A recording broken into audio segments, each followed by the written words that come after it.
ਸਤਿ ਸ਼੍ਰੀ ਅਕਾਲ ਜੀ। ਹਮਦਰਦ ਟੀਵੀ ਦੇਖਣ ਵਾਲੇ ਸਾਰੇ ਦਰਸ਼ਕਾਂ ਦਾ ਬਹੁਤ-ਬਹੁਤ ਸਵਾਗਤ ਹੈ ਪ੍ਰੋਗਰਾਮ ਇਮੀਗ੍ਰੇਸ਼ਨ ਮੈਟਰਸ ਵਿੱਚ। ਮੈਂ ਹਾਂ ਤਰਨਜੀਤ ਕੌਰ ਘੁੰਮਣ। ਜਿਵੇਂ ਕਿ ਤੁਸੀਂ ਜਾਣਦੇ ਹੋ ਕਿ ਅਸੀਂ ਹਰ ਸੋਮਵਾਰ ਨੂੰ ਹਾਜ਼ਰ ਹੁੰਦੇ ਹਾਂ ਯੂਐਸ ਇਮੀਗ੍ਰੇਸ਼ਨ ਬਾਰੇ ਤਾਜ਼ਾ ਅਪਡੇਟ ਲੈ ਕੇ ਤੁਹਾਨੂੰ ਜਾਣਕਾਰੀ ਦਿੰਦੇ ਹਾਂ। ਅਮਰੀਕਾ ਦੇ ਇਮੀਗ੍ਰੇਸ਼ਨ ਸੰਬੰਧੀ ਤੁਸੀਂ ਕੁਝ ਵੀ ਪੁੱਛਣਾ ਚਾਹੁੰਦੇ ਹੋ ਤਾਂ ਅੱਜ ਦੇ ਪ੍ਰੋਗਰਾਮ ਵਿੱਚ ਕਾਲ ਕਰ ਸਕਦੇ ਹੋ। ਅੱਜ ਅਸੀਂ ਸਿਰਫ ਅਤੇ ਸਿਰਫ ਯੂਐਸ ਇਮੀਗ੍ਰੇਸ਼ਨ ਦੇ ਬਾਰੇ ਵਿੱਚ ਗੱਲਬਾਤ ਕਰਾਂਗੇ। ਸਾਡੇ ਨਾਲ ਵਧੇਰੇ ਜਾਣਕਾਰੀ ਦੇਣ ਲਈ ਇਸ ਮਾਮਲੇ ਉੱਤੇ ਜੁੜ ਚੁੱਕੇ ਨੇ ਜੀ Jaspreet Singh, attorney at law. ਬਹੁਤ-ਬਹੁਤ ਸਵਾਗਤ ਹੈ ਸਰ ਤੁਹਾਡਾ ਹਮਦਰਦ ਮੀਡੀਆ ਗਰੁੱਪ 'ਚ। ਹਾਂਜੀ, ਸਾਰਿਆਂ ਨੂੰ ਮੇਰੀ ਸਤਿ ਸ੍ਰੀ ਅਕਾਲ ਜੀ। ਸਰ ਕੀ ਹਾਲ ਚਾਲ ਨੇ? ਇਸ ਵਕਤ ਅਮਰੀਕਾ ਦੀ ਗੱਲ ਕੀਤੀ ਜਾਵੇ ਤਾਂ ਕਾਫੀ ਮੁੱਦੇ ਗਰਮਾਏ ਹੋਏ ਨੇ ਤੇ ਗੱਲ ਕਰੀਏ ਕਿਵੇਂ ਦਾ ਇਸ ਵਕਤ ਉੱਥੇ ਮਾਹੌਲ ਦੇਖਣ ਨੂੰ ਮਿਲ ਰਿਹਾ? ਹਾਂਜੀ, ਅਮਰੀਕਾ ਦਾ ਇਹ ਹੈ ਕਿ ਅੱਜ ਕੱਲ ਇੱਕ ਤਾਂ ਕਰੋਨਾ ਵਾਇਰਸ ਦੀ ਮਾਰ ਤਾਂ ਹੈ ਹੀ ਆ, ਉਤੋਂ ਉਸ ਤੋਂ ਇਲਾਵਾ ਸਿਵਲ ਅਨਰੈਸਟ ਆ, ਜਿਹਦੇ ਕਰਕੇ ਜਿਹੜੀਆਂ ਇਮੀਗ੍ਰੇਸ਼ਨ ਆ ਉਹ ਮਤਲਬ ਜਿਹੜੀਆਂ ਕੋਰਟਾਂ ਨੇ ਉਹ ਡੇਟਾ ਆਪਣੀਆਂ ਪੋਸਟਪੋਨ ਕਰ ਰਹੀਆਂ। ਤੇ ਹੁਣ ਜਿਹੜੀਆਂ ਇਮੀਗ੍ਰੇਸ਼ਨ ਦੀਆਂ ਡੇਟਸ ਨੇ ਜਿਹੜੀਆਂ ਮਤਲਬ ਕੋਰਟ ਦੀਆਂ, ਉਹ ਇਹਨਾਂ ਤੋਂ ਬਿਨਾਂ ਜਿਹੜੀਆਂ ਹੁਣ ਮੈਂ ਦੱਸਣ ਲੱਗਿਆ ਜਿਹੜੀਆਂ ਕੋਰਟਸ ਨੇ ਉਹ ਹੈਗੀਆਂ Boston, Buffalo, ਡੈਲਸ, Hartford, ਕਨੈਟੀਕਟ, Las vagus, ਮੈਂਫਿਸ ਤੇ ਨਿਊ ਓਰਲੀਨ। ਇਹਨਾਂ ਤੋਂ ਬਿਨਾਂ ਜਿਹੜੀਆਂ ਬਾਕੀ ਸਾਰੀਆਂ ਕੋਰਟਾਂ ਦੀਆਂ ਡੇਟਾਂ ਨੇ ਉਹ ਇਹਨਾਂ ਨੇ ਚੇਂਜ ਕਰਤੀਆਂ, ਮਤਲਬ ਪੋਸਟਪੋਨ ਕਰਤੀਆਂ 6 ਜੁਲਾਈ ਤੱਕ। ਜੇ ਕਿਸੇ ਦੀ ਡੇਟ 6 ਜੁਲਾਈ ਤੋਂ ਪਹਿਲਾਂ ਹੈਗੀ ਆ ਇਮੀਗ੍ਰੇਸ਼ਨ ਕੋਰਟ ਦੇ ਵਿੱਚ, ਚਾਹੇ ਮਾਸਟਰ ਡੇਟ ਆ, ਚਾਹੇ ਇੰਡੀਵਿਜੂਅਲ ਆ, ਚਾਹੇ ਮਤਲਬ ਕੋਈ ਆ ਜਿਹੜਾ ਡਿਟੇਨਡ ਨਹੀਂ ਆ, ਪਰ ਜਿਹੜੇ ਡਿਟੇਨਡ ਕੇਸ ਨੇ ਜੇਲ੍ਹਾਂ ਵਾਲੇ ਉਹਨਾਂ ਦੇ ਜਾਰੀ ਰਹਿਣਗੀਆਂ। ਜਿਹੜੇ ਨੌਨ ਡਿਟੇਨਡ ਨੇ ਉਹਨਾਂ ਦੀਆਂ ਮਤਲਬ ਪੋਸਟਪੋਨ ਹੋ ਗਈਆਂ 6 ਜੁਲਾਈ ਤੱਕ। ਇਹਦਾ ਮਤਲਬ ਜਿਹੜੀ ਨਿਊਯਾਰਕ ਦੀ ਇਮੀਗ੍ਰੇਸ਼ਨ ਕੋਰਟ ਆ, ਜਾਂ ਜਿਹੜੀ ਕੈਲੀਫੋਰਨੀਆ ਦੀ ਇਮੀਗ੍ਰੇਸ਼ਨ ਕੋਰਟ ਆ, ਜਾਂ ਜਿਹੜੀ ਸ਼ਿਕਾਗੋ ਦੀ ਇਮੀਗ੍ਰੇਸ਼ਨ ਕੋਰਟ ਆ, ਜਿਹੜੀਆਂ ਇੱਦਾਂ ਦੀਆਂ ਉਹ ਸਾਰੀਆਂ ਡੇਟਾਂ 6 ਜੁਲਾਈ ਤੱਕ ਮਤਲਬ ਕੈਂਸਲ ਹੋ ਗਈਆਂ ਤੇ ਨਵੀਆਂ ਡੇਟਾਂ ਉਹਨਾਂ ਦੇ ਵਕੀਲ ਸਾਹਿਬਾਨ ਨੂੰ ਜਾਂ ਉਹਨਾਂ ਨੂੰ ਮੇਲ 'ਚ ਆਉਣਗੀਆਂ। ਹਾਂਜੀ, ਵੀ ਸਥਾਨਕ ਸੁਪਰੀਮ ਕੋਰਟ ਅਮਰੀਕਾ ਦੀ ਗੱਲ ਕਰੀਏ ਤਾਂ ਉਹਨਾਂ ਵੱਲੋਂ ਵੀ ਅੱਜ ਮੇਜਰ ਡਿਸੀਜਨ ਦੋ ਲਏ ਗਏ ਨੇ, ਉਹਨਾਂ ਬਾਰੇ ਵੀ ਅਪਡੇਸ਼ਨ ਜ਼ਰੂਰ ਦਿਓ। ਹਾਂ, ਜਿਹੜੀ ਯੂਐਸ ਸੁਪਰੀਮ ਕੋਰਟ ਆ ਉਹਨੇ ਮਤਲਬ 2 ਡਿਸੀਜਨ ਜਿਹੜੇ ਆ ਉਹ ਅੱਜ ਇੰਪੋਰਟੈਂਟ ਆਏ ਆ, ਤੇ ਜਿਹੜੀ ਕਿ ਕਈ ਲੋਕਾਂ ਨੂੰ ਇਹ ਸੁਪਰੀਮ ਕੋਰਟ ਤੋਂ ਉਮੀਦ ਨਹੀਂ ਸੀ, ਕਿਉਂਕਿ ਇਹਦੇ ਵਿੱਚ ਜ਼ਿਆਦਾ ਜਿਹੜੇ ਜੱਜ ਹੈਗੇ ਆ ਉਹ ਕੰਜ਼ਰਵੇਟਿਵ ਆ। ਪਰ 2 ਡਿਸੀਜਨ ਜਿਹੜੇ ਆ ਉਹ ਬਹੁਤ ਮਤਲਬ ਵਧੀਆ ਡਿਸੀਜਨ ਆਪਾਂ ਕਹਿ ਸਕਦੇ ਆ ਕਿ ਉਹ ਆਏ ਆ। ਇੱਕ ਤਾਂ ਇਹ ਆ ਵੀ ਉਹਨਾਂ ਨੇ ਕਿਹਾ ਕਿ ਜਿਹੜੇ ਬੰਦੇ ਟਰਾਂਸਜੈਂਡਰ ਨੇ ਜਾਂ ਜਿਵੇਂ ਗੇ ਲੈਸਬੀਅਨ ਨੇ, ਉਹਨਾਂ ਨਾਲ ਕੋਈ ਡਿਸਕ੍ਰਿਮੀਨੇਸ਼ਨ ਜੌਬ ਦੀ ਬੇਸ ਤੇ ਨਹੀਂ ਹੋ ਸਕਦੀ। ਉਹਨਾਂ ਕੋਲ ਇੱਕ ਕੇਸ ਗਿਆ ਵੀ ਕਿਸੇ ਬੰਦੇ ਨੇ ਜਿਹੜਾ ਸੀਗਾ ਉਹ ਸੇਮ ਸੈਕਸ ਮੈਰਿਜ ਕਰ ਲਈ, ਜਿਵੇਂ 2 ਲੇਡੀਜ਼ ਨੇ ਕਰ ਲਈ ਜਾਂ 2 ਬੰਦਿਆਂ ਨੇ ਕਰ ਲਈ ਆਪਸ 'ਚ, ਤੇ ਉਹਨਾਂ ਨੂੰ ਅਗਲੇ ਦਿਨ ਹੀ ਜਿਹੜਾ ਸੀਗਾ ਉਹ ਜੌਬ ਤੋਂ ਕੱਢ ਦਿੱਤਾ ਗਿਆ। ਤੇ ਇਹ ਜਿਹੜੀ ਹੈਗੀ ਆ ਉਹਨਾਂ ਨੇ ਕਿਹਾ ਵੀ ਡਿਸਕ੍ਰਿਮੀਨੇਸ਼ਨ ਆ, ਵੀ ਇਹਦਾ ਸਾਡੇ ਕੰਮ ਨਾਲ ਕੀ ਲੈਣਾ ਦੇਣਾ। ਤੇ ਉਹ ਮਤਲਬ ਜਿਹੜਾ ਸੁਪਰੀਮ ਕੋਰਟ ਦਾ ਚਲੇਗਾ, ਸੁਪਰੀਮ ਕੋਰਟ ਨੇ ਕਿਹਾ ਵੀ ਇਹਨਾਂ ਨੂੰ ਨਹੀਂ ਕੱਢ ਸਕਦੇ, ਵੀ ਇਹਦੀ ਬੇਸ ਤੇ ਅਮਰੀਕਾ ਦੇ ਵਿੱਚ ਕਿਸੇ ਰੇਸ ਦੀ, ਨਸਲ ਦੀ, ਧਰਮ ਦੀ ਜਾਂ ਈਵਨ ਜਿਹੜਾ ਜੈਂਡਰ ਆ, ਠੀਕ ਆ, ਇਹਦੀ ਬੇਸ ਤੇ ਵੀ ਕੋਈ ਡਿਸਕ੍ਰਿਮੀਨੇਸ਼ਨ ਨਹੀਂ ਹੋ ਸਕਦੀ। ਤੇ ਇਸ ਕਰਕੇ ਤੁਸੀਂ ਕਿਸੇ ਨੂੰ ਇਸ ਬੇਸ ਤੇ ਨੌਕਰੀ ਤੋਂ ਨਹੀਂ ਕੱਢ ਸਕਦੇ ਕਿ ਉਹ ਬੰਦੇ ਦੇ ਕੀ ਆਪਣੇ ਜਿਹੜੇ ਪਰਸਨਲ ਵਿਊਜ਼ ਨੇ, ਰਿਲੀਜਨ ਆ, ਜਾਂ ਉਹ ਟਰਾਂਸਜੈਂਡਰ ਆ, ਜਾਂ ਗੇ ਜਾਂ ਲੈਸਬੀਅਨ ਆ, ਕੁਝ ਵੀ ਆ। ਇੱਕ ਤਾਂ ਇਹ ਇੰਪੋਰਟੈਂਟ ਫੈਸਲਾ ਜੀ। ਦੂਜਾ ਜਿਹੜਾ ਇੰਪੋਰਟੈਂਟ ਫੈਸਲਾ ਉਹ ਇਹ ਹੈਗਾ ਕਿ ਜਿਹੜੀਆਂ ਕੁਝ ਸਟੇਟਾਂ ਨੇ ਇਮੀਗ੍ਰੇਸ਼ਨ ਦੀਆਂ, ਜਿਨ੍ਹਾਂ ਨੇ ਕਿ ਜਿਹੜੀ ਆਈਸ ਹੈਗੀ ਆ, ਜਿਹੜੀ ਕਿ ਲੋਕਾਂ ਨੂੰ ਫੜ ਕੇ ਭੇਜਦੀ ਆ, ਉਹਦੇ ਨਾਲ ਕੋਆਪਰੇਟ ਕਰਨਾ ਬੰਦ ਕੀਤਾ ਹੋਇਆ, ਜਿਹਦੇ ਬਾਰੇ ਆਪਾਂ ਡਿਟੇਲ 'ਚ ਕਰਾਂਗੇ ਗੱਲ। ਕਿਉਂਕਿ ਪਿਛਲੇ ਦਿਨਾਂ ਦੇ ਵਿੱਚ ਨਿਊਯਾਰਕ ਤੇ ਹੋਰ ਥਾਵਾਂ ਤੇ ਇਮੀਗ੍ਰੇਸ਼ਨ ਨੇ ਕਾਫੀ ਛਾਪੇ ਮਾਰੇ ਆ, ਤੇ ਕਾਫੀ ਬੰਦੇ ਜਿਹੜੇ ਹੈਗੇ ਆ ਉਹ ਮਤਲਬ ਫੜੇ ਆ ਡਿਪੋਰਟ ਕਰਨ ਦੀ ਮਨਸ਼ਾ ਦੇ ਨਾਲ। ਤੇ ਉਹਦੇ ਬਾਰੇ ਜਿਹੜੀ ਹੈਗੀ ਆ ਉਹ ਇਹ ਆ ਕਿ ਜਿਹੜੀ ਕਈ ਜਿਹੜੀਆਂ ਸਟੇਟਾਂ ਨੇ, ਜਿਸ ਤਰ੍ਹਾਂ ਕਿ ਨਿਊਯਾਰਕ ਹੋ ਗਿਆ, ਕੈਲੀਫੋਰਨੀਆ ਹੋ ਗਿਆ, ਇਹਨਾਂ ਨੂੰ, ਜਾਂ ਕਈ ਸ਼ਹਿਰ ਹੈਗੇ ਆ ਜਿਵੇਂ ਸਿਟੀਜ਼ ਹੈਗੀਆਂ, ਉਹਨਾਂ ਨੂੰ ਕਹਿੰਦੇ ਹੈਗੇ ਸੈਂਚੁਰੀ ਸਿਟੀਜ਼ ਜਾਂ ਸਟੇਟਸ। ਉਹਦੇ 'ਚ ਇਹ ਆ ਕਿ ਉਹ ਇਮੀਗ੍ਰੇਸ਼ਨ ਨਾਲ ਕਿਸੇ ਬੰਦੇ ਨੂੰ ਫੜਨ ਬਾਰੇ ਕੋਆਪਰੇਟ ਨਹੀਂ ਕਰਦੇ, ਮਤਲਬ ਜਿਹੜੀ ਆਪਣੀ ਇਨਫੋਰਮੇਸ਼ਨ ਸਾਂਝੀ ਨਹੀਂ ਕਰਦੇ। ਜਿੱਦਾਂ ਸਟੇਟ ਕੋਰਟ ਦੇ ਵਿੱਚ ਕਿਸੇ ਦਾ ਕੇਸ ਚੱਲਦਾ ਜੇ ਤੇ ਉਹ ਮਤਲਬ ਉਹਨੂੰ ਇਹ ਨਹੀਂ ਜਿਹੜਾ ਹੈਗਾ ਉਹ ਮਤਲਬ ਇਮੀਗ੍ਰੇਸ਼ਨ ਨੂੰ ਜਾਣਕਾਰੀ ਨਹੀਂ ਦਿੰਦੇ। ਤੇ ਜੇ ਕਿਸੇ ਬੰਦੇ ਨੇ ਸਜ਼ਾ ਖਤਮ ਕਰ ਲਈ ਆ ਤਾਂ ਉਹਦੇ 'ਚ ਇਹ ਹੁੰਦਾ ਵੀ ਜੇਲ੍ਹ 'ਚੋਂ ਉਹਨੂੰ ਸਿੱਧਾ ਇਮੀਗ੍ਰੇਸ਼ਨ ਲਿਜਾ ਸਕਦੀ ਆ, ਤੇ ਪਰ ਇਹ ਇਮੀਗ੍ਰੇਸ਼ਨ ਨੂੰ ਦੱਸਦੇ ਨਹੀਂ ਹੈਗੇ ਵੀ ਕਦੋਂ ਰਿਲੀਜ਼ ਹੋਣਾ ਬੰਦੇ ਨੇ, ਤੇ ਉਹ ਨਹੀਂ ਫੜ ਸਕਦੇ। ਤੇ ਇਸ ਕਰਕੇ ਉਹ ਕੇਸ ਜਿਹੜਾ ਸੀਗਾ ਉਹ ਮਤਲਬ ਕੈਲੀਫੋਰਨੀਆ ਵਰਸਸ ਯੂਐਸ, ਉਹ ਵੀ ਸੁਪਰੀਮ ਕੋਰਟ ਤੱਕ ਗਿਆ। ਜਿਹੜੀ ਯੂਐਸ ਗਵਰਨਮੈਂਟ ਸੀ, ਇਮੀਗ੍ਰੇਸ਼ਨ ਸਰਵਿਸ, ਉਹ ਇਹ ਕਲੇਮ ਕਰ ਰਹੀ ਸੀਗੀ ਕਿ ਇਹ ਜਿਹੜੇ ਬੰਦੇ ਆ ਇਹ ਮਤਲਬ ਜਿਹੜਾ ਨੂੰ ਕੋਈ ਮਤਲਬ ਕ੍ਰਿਮੀਨਲ ਰੈਕਡ ਹੈਗਾ, ਜਾਂ ਉਹਨਾਂ ਨੂੰ ਕਿਸੇ ਮਤਲਬ ਕੋਰਟ ਦੇ ਵਿੱਚ ਡੇਟ ਭੁਗਤਣ ਗਏ ਆ ਤੇ ਉਹਨਾਂ ਦੇ ਡੈਪੂਟੇਸ਼ਨ ਲੱਗੀ ਆ, ਜਾਂ ਕੋਈ ਸਟੇਟਸ ਨਹੀਂ ਉਹਨਾਂ ਦਾ ਇੱਥੇ, ਤੇ ਜਾਂ ਉਹ ਬੰਦਿਆਂ ਨੂੰ ਸਜ਼ਾ ਹੋਈ ਆ, ਤੇ ਜੇ ਉਹ ਕੇਸ ਨਿਬੜ ਗਿਆ ਤਾਂ ਸਾਨੂੰ ਇਨਫੋਰਮੇਸ਼ਨ ਦਿਓ ਤਾਂ ਕਿ ਅਸੀਂ ਫੜ ਕੇ ਇਹਨੂੰ ਇਮੀਗ੍ਰੇਸ਼ਨ ਦੀ ਕਸਟਡੀ 'ਚ ਲੈ ਜਾਈਏ ਤੇ ਉਹਦਾ ਕੇਸ ਚੱਲੇ ਇਮੀਗ੍ਰੇਸ਼ਨ ਕੋਰਟ 'ਚ ਜਾਂ ਡਿਪੋਰਟ ਕਰੀਏ। ਤੇ ਉਹ ਇਹਨਾਂ ਨੇ ਹੁਣ ਜਿਹੜੀ ਇਮੀਗ੍ਰੇਸ਼ਨ ਆ ਉਹਨੇ ਮਤਲਬ ਇਹ ਗੱਲ ਦਾ ਸਟੈਂਡ ਲਿਆ ਤੇ ਉਹਦੇ ਨਾਲ ਜਿਹੜੀ ਦੂਜੇ ਪਾਸੇ ਸੀ ਬੰਦੇ, ਉਹ ਕਹਿ ਰਹੇ ਸੀਗੇ, ਜੋ ਕਿ ਸਟੇਟ ਆਫ ਕੈਲੀਫੋਰਨੀਆ ਸੀਗੀ, ਵੀ ਸਾਡੀ ਕੋਈ ਜ਼ਿੰਮੇਵਾਰੀ ਨਹੀਂ ਹੈਗੀ ਇਮੀਗ੍ਰੇਸ਼ਨ ਨੂੰ ਇਨਫੋਰਮੇਸ਼ਨ ਦੇਣ ਦੀ ਕਿਸੇ ਬਾਰੇ, ਤੇ ਉਹ ਇਮੀਗ੍ਰੇਸ਼ਨ ਆਪਣੇ ਤੌਰ ਤੇ ਕਰੇ, ਅਸੀਂ ਨਹੀਂ ਇਨਫੋਰਮ ਕਰਨਾ। ਤੇ ਉਹ ਕੇਸ ਸੁਪਰੀਮ ਕੋਰਟ 'ਚ ਗਿਆ। ਸੁਪਰੀਮ ਕੋਰਟ ਨੇ ਕਿਹਾ ਵੀ ਜਿਹੜੀ ਸਟੇਟ ਆ ਜਾਂ ਮਤਲਬ ਕੋਈ ਵੀ ਸਿਟੀ ਆ, ਉਹਦੀ ਕੋਈ ਰਿਸਪੌਂਸਿਬਿਲਿਟੀ ਨਹੀਂ ਹੈਗੀ ਕਿ ਇਮੀਗ੍ਰੇਸ਼ਨ ਨੂੰ ਦੱਸੇ ਵੀ ਆਹ ਬੰਦੇ ਨੂੰ ਜੇਲ੍ਹ ਹੋਈ ਆ ਜਾਂ ਆਹ ਬੰਦਾ ਹੁਣ ਕੋਰਟ 'ਚ ਗਿਆ ਤੇ ਇਹਨੂੰ ਫੜਿਆ ਜਾਵੇ। ਤੇ ਉਹ ਬਿਲਕੁਲ ਠੀਕ ਆ। ਤੇ ਇਸ ਕਰਕੇ ਉਹ ਸਟੇਟ ਦਾ ਹੱਕ ਆ ਆਪਣੀ ਜਿਹੜੇ ਮਤਲਬ ਬੰਦਿਆਂ ਦੀ ਪ੍ਰਾਈਵੇਸੀ ਰੱਖਣੀ, ਤੇ ਇਮੀਗ੍ਰੇਸ਼ਨ ਨੂੰ ਉਸ ਚੀਜ਼ ਬਾਰੇ ਕੋਈ ਵੀ ਜਾਣਕਾਰੀ ਜਿਹੜੀ ਦੇਣੀ ਆ ਉਹਦੀ ਕੋਈ ਲੋੜ ਨਹੀਂ, ਸਟੇਟ ਦੀ ਮਰਜ਼ੀ ਆ ਦਵੇ, ਤੇ ਜਿਹੜੀ ਸਟੇਟ ਨੇ ਨਹੀਂ ਦੇਣੀ ਜਾਣਕਾਰੀ ਉਹ ਨਾ ਦਵੇ। ਉਹ ਵੀ ਇੱਕ ਜਿਹੜੇ ਇਮੀਗ੍ਰੇਸ਼ਨ ਦੇ ਹੱਕ 'ਚ ਬੰਦੇ ਨੇ ਉਹਨਾਂ ਦੀ ਵੱਡੀ ਜਿੱਤ ਸਮਝੀ ਜਾ ਰਹੀ ਹੈ ਅਮਰੀਕਾ ਦੇ ਵਿੱਚ। ਤੁਸੀਂ ਜਿਵੇਂ ਡਿਪੋਰਟੇਸ਼ਨ ਦੀ ਗੱਲ ਕੀਤੀ ਆ, ਆਪਾਂ ਪਹਿਲਾਂ ਵੀ ਗੱਲ ਕਰ ਰਹੇ ਸੀ ਕਿ ਵੱਡੀ ਗਿਣਤੀ ਵਿੱਚ ਹੁਣ ਛਾਪੇਮਾਰੀ ਹੋ ਰਹੀ ਹੈ ਤੇ ਕਈ ਲੋਕਾਂ ਨੂੰ ਡਿਪੋਰਟੇਸ਼ਨ ਦੇ ਆਰਡਰਸ ਵੀ ਜਾਰੀ ਕਰ ਦਿੱਤੇ ਗਏ ਨੇ। ਇਸ ਵਕਤ ਅਜਿਹੇ ਹਾਲਾਤਾਂ ਵਿੱਚ ਇੰਨੀ ਵੱਡੀ ਗਿਣਤੀ ਦੇ ਵਿੱਚ ਛਾਪੇਮਾਰੀ ਹੋਣ ਦਾ ਕੀ ਅਰਥ ਹੋ ਸਕਦਾ ਹੈ? ਦੇਖੋ, ਮਤਲਬ ਪਿਛਲੇ ਦਿਨਾਂ ਦੇ ਵਿੱਚ ਇਮੀਗ੍ਰੇਸ਼ਨ ਨੇ ਜਿਹੜੇ ਹੈਗੇ ਆ ਉਹ ਕਾਫੀ ਛਾਪੇ ਮਾਰੇ ਆ, ਖਾਸ ਕਰਕੇ ਨਿਊਯਾਰਕ ਦੇ ਏਰੀਆ ਦੇ ਵਿੱਚ। ਤੇ ਜਿਹੜੇ ਬੰਦਿਆਂ ਦਾ ਤੇ ਡੈਪੂਟੇਸ਼ਨ ਲੱਗੀ ਆ ਜਾਂ ਕੋਈ ਮਾੜਾ ਮੋਟਾ ਕ੍ਰਿਮੀਨਲ ਰੈਕਡ ਆ, ਜਿਵੇਂ ਕਿਸੇ ਨੂੰ ਡਰੰਕ ਡਰਾਈਵਿੰਗ ਦੀ ਟਿਕਟ ਮਿਲੀ ਆ ਜਾਂ ਕਿਸੇ ਨੂੰ ਕੋਈ ਵਾਇਲੇਸ਼ਨ ਆ, ਉਹਨਾਂ ਨੂੰ ਮਤਲਬ ਪਹਿਲਾ ਟਾਰਗੇਟ ਤਾਂ ਉਹ ਨੇ ਜਿਨ੍ਹਾਂ ਤੇ ਮਤਲਬ ਡੈਪੂਟੇਸ਼ਨ ਲੱਗੀ ਆ ਤੇ ਉਹਨਾਂ ਦਾ ਕੋਈ ਕ੍ਰਿਮੀਨਲ ਰੈਕਡ ਆ, ਚਾਹੇ ਜਿਹੜਾ ਛੋਟਾ ਮੋਟਾ ਹੀ ਰੈਕਡ ਹੋਵੇ, ਕੋਈ ਸੀਰੀਅਸ ਕ੍ਰਾਈਮ ਨਹੀਂ ਵੀ ਕੀਤਾ, ਚਾਹੇ ਕੋਈ ਛੋਟਾ ਮੋਟਾ ਉਹ ਵੀ। ਦੂਜੇ ਉਹ ਨੇ ਜਿਨ੍ਹਾਂ ਦੇ ਡੈਪੂਟੇਸ਼ਨ ਨਹੀਂ ਲੱਗੀ ਤਾਂ ਉਹਨਾਂ ਦਾ ਕ੍ਰਿਮੀਨਲ ਰੈਕਡ ਹੈਗਾ ਤੇ ਉਹਨਾਂ ਨੂੰ ਵੀ ਫੜ ਰਹੇ ਆ। ਤੇ ਤੀਜੀ ਕੈਟਾਗਰੀ ਫਿਰ ਉਹਨਾਂ ਦੀ ਆਉਂਦੀ ਆ ਜਿਨ੍ਹਾਂ ਤੇ ਡੈਪੂਟੇਸ਼ਨ ਲੱਗੀ ਆ ਤੇ ਉਹ ਮਤਲਬ ਇੱਥੇ ਕਾਫੀ ਦੇਰ ਤੋਂ ਮਤਲਬ ਰਹਿ ਰਹੇ ਆ ਤੇ ਅਟੈਂਡੈਂਸ ਵਗੈਰਾ ਲਗਾਉਣ ਨਹੀਂ ਜਾਂਦੇ, ਤਾਂ ਮਤਲਬ ਇਮੀਗ੍ਰੇਸ਼ਨ ਨੂੰ ਇਹ ਡਰ ਆ ਵੀ ਇਹ ਭੱਜ ਸਕਦੇ ਆ। ਉਹਨਾਂ ਨੂੰ ਇਹਨਾਂ ਨੇ ਫੜਨਾ ਸ਼ੁਰੂ ਕੀਤਾ ਤੇ ਨਿਊਯਾਰਕ ਦੇ ਵਿੱਚ ਛਾਪੇ ਮਾਰੇ ਆ, ਤਾਂ ਹੋਰਾਂ ਸਟੇਟਾਂ ਦੇ ਵਿੱਚ ਵੀ ਆਪਣੇ ਪੰਜਾਬੀ ਵੀ ਬਹੁਤ ਫੜੇ ਆ, ਹੋਰ ਵੀ ਜਿਹੜੇ ਕਾਫੀ ਬੰਗਲਾਦੇਸ਼ੀ, ਨੇਪਾਲੀ, ਪਾਕਿਸਤਾਨੀ ਉਹ ਵੀ ਫੜੇ ਆ। ਤੇ ਉਹਦੇ ਵਿੱਚ ਮਤਲਬ ਬੇਸਿਕਲੀ ਜਿਹੜੀ ਹੁਣ ਸਰਕਾਰ ਦੀ ਨੀਤੀ ਜਿਹੜੀ ਆ ਉਹ ਜਿਵੇਂ ਪਹਿਲਾਂ ਤਾਂ ਇਹ ਸੀਗੀ ਕਿ ਜਿਹੜੇ ਜੇਲ੍ਹਾਂ 'ਚ ਬੰਦੇ ਆ ਉਹਨਾਂ ਨੂੰ ਪਹਿਲਾਂ ਤੁਸੀਂ ਇਹ ਕਰੋ ਵੀ ਉਹਨਾਂ ਨੂੰ ਇੱਥੋਂ ਜਿਹੜਾ ਹੈਗਾ ਉਹ ਡਿਪੋਰਟ ਕੀਤਾ ਜਾਵੇ। ਵੀ ਜਿਵੇਂ ਕੋਈ ਬੰਦਾ ਆਉਂਦਾ ਤੇ ਉਹਦਾ ਕੇਸ ਜਿਹੜਾ ਹੈਗਾ ਪਹਿਲਾਂ ਉਹਦੀ ਜਿਹੜੀ ਇੱਕ ਕ੍ਰੈਡੀਬਲ ਫੀਅਰ ਇੰਟਰਵਿਊ ਹੁੰਦੀ ਹੈ ਜੇਲ੍ਹ 'ਚ, ਤੇ ਉਹਦੇ 'ਚ ਉਹਨੂੰ ਫੇਲ ਕਰ ਦਿੱਤਾ ਜਾਂਦਾ। ਉਹਦੇ ਬਾਅਦ ਉਹ ਇਮੀਗ੍ਰੇਸ਼ਨ ਜੱਜ ਕੋਲ ਜਾਂਦਾ, ਉੱਥੇ ਵੀ ਜ਼ਿਆਦਾ ਬੰਦਿਆਂ ਨੂੰ ਫੇਲ ਕਰ ਦਿੰਦੇ ਆ ਤੇ ਉਹ ਜੱਜ ਜਿਹੜੇ ਹੈਗੇ ਰਿਵਿਊ ਕਰਦੇ ਆ, ਪਰ ਉਹ ਇਮੀਗ੍ਰੇਸ਼ਨ ਜੱਜ ਨਾਲ ਜਿਹੜੇ ਹੈਗੇ ਆ ਉਹ ਮਤਲਬ ਅਸਾਈਲਮ ਅਫਸਰ ਨਾਲ ਸਹਿਮਤ ਹੋ ਜਾਂਦੇ ਆ ਵੀ ਠੀਕ ਹੈ ਜੀ ਇਹ ਬੰਦਾ ਕ੍ਰੈਡੀਬਲ ਨਹੀਂ। ਤੇ ਉਸ ਤੋਂ ਬਾਅਦ ਉੱਤੇ ਡੈਪੂਟੇਸ਼ਨ ਜਿਹੜੀ ਲੱਗ ਜਾਂਦੀ ਆ ਤਾਂ ਉਹ ਕੋਈ ਪੋਲੀਟੀਕਲ ਅਸਾਈਲਮ ਦਾ ਕੇਸ ਨਹੀਂ ਕਰ ਸਕਦਾ, ਕੋਈ ਬੌਂਡ ਲਈ ਅਪਲਾਈ ਨਹੀਂ ਕਰ ਸਕਦਾ। ਜ਼ਿਆਦਾ ਤਾਂ ਹੈਗੇ ਇਦਾਂ ਦੇ ਬੰਦੇ, ਤੇ ਇਹਨਾਂ ਨੂੰ ਮਤਲਬ ਜਿਹੜਾ ਹੈਗਾ ਉਹ ਗੌਰਮੈਂਟ ਨੇ ਕੀਤਾ ਟਾਰਗੇਟ ਤੇ ਇਹਨਾਂ ਨੂੰ ਜਿਹੜੀ ਕਿ ਡਿਪੋਰਟ ਕੀਤਾ ਇੱਥੋਂ।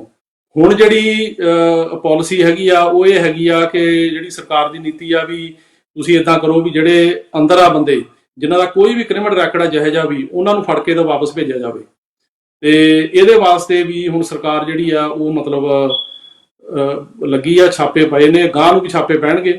ਸੋ ਜਿਹੜੇ ਬੰਦਿਆਂ ਤੇ ਡੈਪੂਟੇਸ਼ਨ ਲੱਗੀ ਆ ਉਹਨਾਂ ਨੂੰ ਚਾਹੀਦਾ ਵੀ ਕਿਸੇ ਨਾ ਕਿਸੇ ਵਕੀਲ ਨੂੰ ਮਿਲ ਕੇ ਆਪਣਾ ਇਹਦਾ ਕੋਈ ਰੀਓਪਨ ਕਰਨ ਦਾ ਜਾਂ ਕੋਈ ਇਦਾਂ ਦਾ ਹੱਲ ਕੀਤਾ ਜਾਵੇ। ਜਸਪ੍ਰੀਤ ਜੀ, ਜਿਵੇਂ ਤੁਸੀਂ ਗੱਲ ਕੀਤੀ ਆ ਡਿਪੋਰਟੇਸ਼ਨ ਦੇ ਅਲੱਗ-ਅਲੱਗ ਤੁਸੀਂ ਕੇਸਿਸ ਡਿਸਕਸ ਕੀਤੇ ਨੇ, ਜੇਕਰ ਕੋਈ ਇਲੀਗਲ ਵੇ ਨਾਲ ਅਸੀਂ ਦੇਖਦੇ ਹਾਂ ਕਿ ਐਵੇਂ ਦੇ ਬਹੁਤ ਸਾਰੇ ਕੇਸਿਸ ਹੁੰਦੇ ਨੇ, ਇਲੀਗਲ ਵੇ ਨਾਲ ਬਾਰਡਰ ਕ੍ਰਾਸ ਕਰਦੇ ਆ, ਮੈਕਸੀਕੋ ਵਨਿਓ ਇੱਥੋਂ ਇੱਦਾਂ ਦੇ ਬਹੁਤ ਸਾਰੇ ਕੇਸਿਸ ਵੀ ਸਾਹਮਣੇ ਆ ਰਹੇ ਨੇ। ਡਿਪੋਰਟੇਸ਼ਨ ਨੂੰ ਘਟਾਉਣ ਲਈ ਜਾਂ ਡਿਪੋਰਟੇਸ਼ਨ ਤੋਂ ਬਚਣ ਲਈ ਫਰਸਟ ਆਪਸ਼ਨ ਕੀ ਹੋ ਸਕਦਾ ਕਿ ਕੀ ਉੱਥੇ ਜਾ ਕੇ ਆਪਣੇ ਆਪ ਨੂੰ ਸਰੈਂਡਰ ਕਰ ਦਿੱਤਾ ਜਾਵੇ ਤਾਂ ਚਾਂਸਸ ਘੱਟ ਸਕਦੇ ਨੇ, ਜਾਂ ਜਾ ਕੇ ਆਪਣੀ ਅਪੀਲ ਕੀਤੀ ਜਾਵੇ? ਕੀ ਸਿਸਟਮ ਹੋ ਸਕਦਾ ਕਿ ਡਿਪੋਰਟੇਸ਼ਨ ਦੀ ਜਿਹੜੀ ਤਲਵਾਰ ਲਟਕਦੀ ਹੁੰਦੀ ਆ ਉਹ ਚਾਂਸਸ ਨੂੰ ਥੋੜਾ ਘੱਟ ਕਰ ਸਕੀਏ?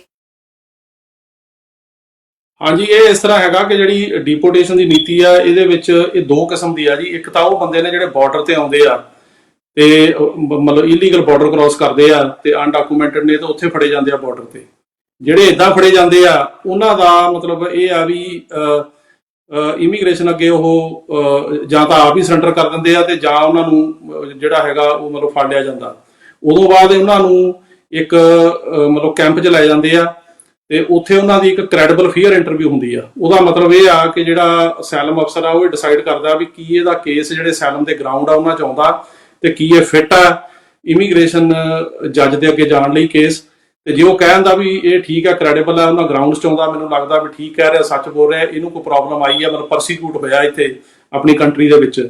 ਪਰਸੀਕਿਊਸ਼ਨ ਦਾ ਮਤਲਬ ਆ ਵੀ ਉਹਦੇ ਨਾਲ ਕੋਈ ਜਿਹੜੀ ਹੈਗੀ ਆ ਉਹ ਮਤਲਬ ਕੁੱਟਮਾਰ ਹੋਈ ਆ, ਉਹਨੂੰ ਕਿਸੇ ਨੇ ਤੰਗ ਕੀਤਾ ਨਜਾਇਜ਼ ਤੌਰ ਤੇ, ਚਾਹੇ ਪੁਲਿਸ ਨੇ ਕੀਤਾ, ਚਾਹੇ ਰੂਲਿੰਗ ਪਾਰਟੀ ਦੇ ਕਿਸੇ ਬੰਦੇ ਨੇ ਕੀਤਾ, ਤੇ ਉਹ ਫਿਰ ਦੇਖ ਕੇ ਉਹਦੀ ਬੇਸ ਤੇ ਉਹਨੂੰ ਉਹ ਮਤਲਬ ਇਮੀਗ੍ਰੇਸ਼ਨ ਜੱਜ ਕੋਲ ਭੇਜ ਦਿੰਦੇ ਆ। ਤੇ ਫਿਰ ਇਮੀਗ੍ਰੇਸ਼ਨ ਜੱਜ ਜਿਹੜਾ ਹੈਗਾ ਉਹ ਬੌਂਡ ਦੀ ਡੇਟ ਰੱਖਦਾ, ਜੇ ਬੌਂਡ ਡਿਨਾਈ ਹੋ ਜਾਵੇ ਅੰਦਰ ਹੀ ਕੇਸ ਚੱਲਦਾ। ਪਰ ਪਿਛਲੇ 1.5 ਸਾਲ ਤੋਂ ਜਿਹੜੀ ਇਹ ਸਰਕਾਰ ਆ, ਇਹਨੇ ਇਹ ਪਾਲਿਸੀ ਬਣਾਈ ਵੀ ਜਿਹੜੀ ਪਹਿਲੀ ਕ੍ਰੈਡੀਬਲ ਫੇਅਰ ਇੰਟਰਵਿਊ ਆ ਉਹਦੇ ਵਿੱਚ ਹੀ ਬੰਦਿਆਂ ਨੂੰ ਫੇਲ ਕੀਤਾ ਜਾਵੇ। ਇਹ ਹੁਣ ਪਹਿਲੀ ਇੰਟਰਵਿਊ 'ਚ 90% ਬੰਦਿਆਂ ਨੂੰ ਫੇਲ ਕਰ ਦਿੰਦੇ ਆ, ਇਹ ਕਹਿ ਕੇ ਕਿ ਤੁਸੀਂ ਕ੍ਰੈਡੀਬਲ ਨਹੀਂ ਹੈਗੇ। ਉਦੋਂ ਬਾਅਦ ਉਹਦਾ ਰਾਈਟ ਹੁੰਦਾ ਇਮੀਗ੍ਰੇਸ਼ਨ ਜੱਜ ਕੋਲ ਜਾਣ ਦਾ। ਉਹ ਫਿਰ ਇਮੀਗ੍ਰੇਸ਼ਨ ਜੱਜ ਜਿਹੜਾ ਹੈਗਾ ਉਹਦੇ ਕੋਲ ਉਹਦੀ ਇੰਟਰਵਿਊ ਹੁੰਦੀ ਆ, ਉਹ ਰਿਵਿਊ ਕਰਦਾ, ਤੇ ਉੱਥੇ ਵੀ 80-90% ਜਿਹੜੇ ਇਮੀਗ੍ਰੇਸ਼ਨ ਜੱਜ ਨੇ ਉਹ ਮਤਲਬ ਇਮੀਗ੍ਰੇਸ਼ਨ ਜਿਹੜਾ ਅਫਸਰ ਸੀਗਾ ਉਹਦੇ ਨਾਲ ਅਗਰੀ ਕਰਦੇ ਆ ਵੀ ਠੀਕ ਆ, ਜਿਹੜਾ ਕ੍ਰੈਡੀਬਲ ਫੀਅਰ ਜੋ ਤੁਹਾਡਾ ਡਿਸੀਜਨ ਆ ਉਹ ਸਹੀ ਆ, ਤੇ ਇਹਨਾਂ ਨੂੰ ਇਹ ਕ੍ਰੈਡੀਬਲ ਨਹੀਂ ਹੈਗੇ, ਤੇ ਉੱਤੇ ਮੋਹਰ ਲਾ ਦਿੰਦੇ ਡੈਪੂਟੇਸ਼ਨ ਦੀ। ਜਦੋਂ ਇਹ ਹੋ ਜਾਂਦਾ ਉਸ ਤੋਂ ਬਾਅਦ ਉਹ ਬੰਦਾ ਨਾ ਤਾਂ ਕੋਈ ਅਪੀਲ ਕਰ ਸਕਦਾ, ਨਾ ਉਹਦਾ ਬੌਂਡ ਅਪਲਾਈ ਹੁੰਦਾ, ਤੇ ਨਾ ਹੀ ਉਹ ਸੈਲਫ ਅਪਲਾਈ ਕਰ ਸਕਦਾ। ਜ਼ਿਆਦਾ ਤਾਂ ਹੈਗੇ ਇਦਾਂ ਦੇ, ਉਦਾਂ ਦੇ ਬੰਦਿਆਂ ਦੇ ਜਦੋਂ ਪਾਸਪੋਰਟ ਬਣ ਜਾਂਦੇ ਆ ਉਹ ਪਾਸਪੋਰਟ ਹੀ ਅਪਲਾਈ ਕਰਦੇ, ਉਹਨਾਂ ਨੂੰ ਡਿਪੋਰਟ ਕਰਦੇ। ਜਿਹੜੇ ਆ ਹੁਣ ਆਪਾਂ ਦੇਖਿਆ ਵੀ ਪਿੱਛੇ ਵੀ ਪਲੇਨ ਗਿਆ ਭਰ ਕੇ, ਇੱਕ ਹੋਰ ਜਾਣ ਦੀ ਤਿਆਰੀ ਆ, ਹੁਣ ਖਬਰ ਸੁਣ ਰਹੇ ਆ ਵੀ ਹਫ਼ਤੇ 10 ਦਿਨ 'ਚ ਭੇਜ ਰਹੇ ਆ, ਤੇ ਉਹ ਨੇ। ਇਸ ਤੋਂ ਇਲਾਵਾ ਜਿਹੜੇ ਦੂਜੇ ਬੰਦੇ ਆ, ਜਿਹੜੇ ਮਤਲਬ ਕੁਛ ਇਦਾਂ ਦੇ ਬੰਦੇ ਵੀ ਹੈਗੇ ਆ ਜਿਹੜੇ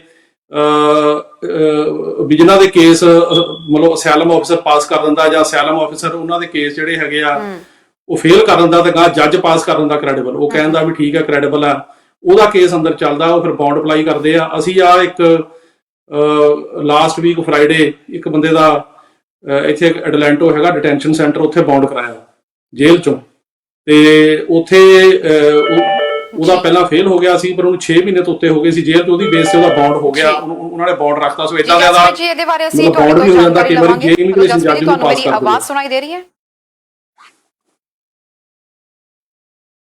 ਹੈਲੋ ਜੀ ਹਾਂਜੀ, ਮੈਂ ਪੁੱਛਣਾ ਚਾਹਾਂਗੀ ਸਰ ਕਿੱਥੋਂ ਬੋਲ ਰਹੇ ਹੋ ਤੁਸੀਂ? ਮੈਂ ਜੀ ਕੈਲੀਫੋਰਨੀਆ ਤੋਂ ਬੋਲ ਰਿਹਾ, ਸੁਰਿੰਦਰ ਸਿੰਘ। ਬਹੁਤ ਬਹੁਤ ਸਵਾਗਤ ਹੈ ਪ੍ਰੋਗਰਾਮ 'ਚ। ਹਾਂਜੀ ਸੁਰਿੰਦਰ ਜੀ, ਕੀ ਪੁੱਛਣਾ ਚਾਹੁੰਦੇ ਹੋ ਤੁਸੀਂ? ਮੈਂ ਪੁੱਛਣਾ ਚਾਹੁੰਦਾ ਸੀ ਜੀ, ਮੈਂ ਕੋਲ ਮੈਰਿਜ ਬੇਸ ਤੇ ਗ੍ਰੀਨ ਕਾਰਡ ਮਿਲਿਆ ਸੀ ਮੈਨੂੰ 2019 ਜੂਨ ਵਿੱਚ। ਮੈਰਿਜ ਬੇਸ ਤੇ ਗ੍ਰੀਨ ਕਾਰਡ, ਜੀ ਸਰ ਇੱਕ ਕਾਲਰ ਆਪਣੇ ਨਾਲ ਜੁੜ ਚੁੱਕੇ ਨੇ ਜੀ, ਆਪਾਂ ਜੀ ਬਿਲਕੁਲ। ਹਾਂਜੀ ਤੁਸੀਂ ਕੀ ਪੁੱਛਣਾ ਚਾਹੁੰਦੇ ਹੋ ਸਰ? ਮੈਰਿਜ ਬੇਸ ਤੇ ਤੁਹਾਨੂੰ ਗ੍ਰੀਨ ਕਾਰਡ ਮਿਲਿਆ ਸੀ 2014 ਦੇ ਵਿੱਚ।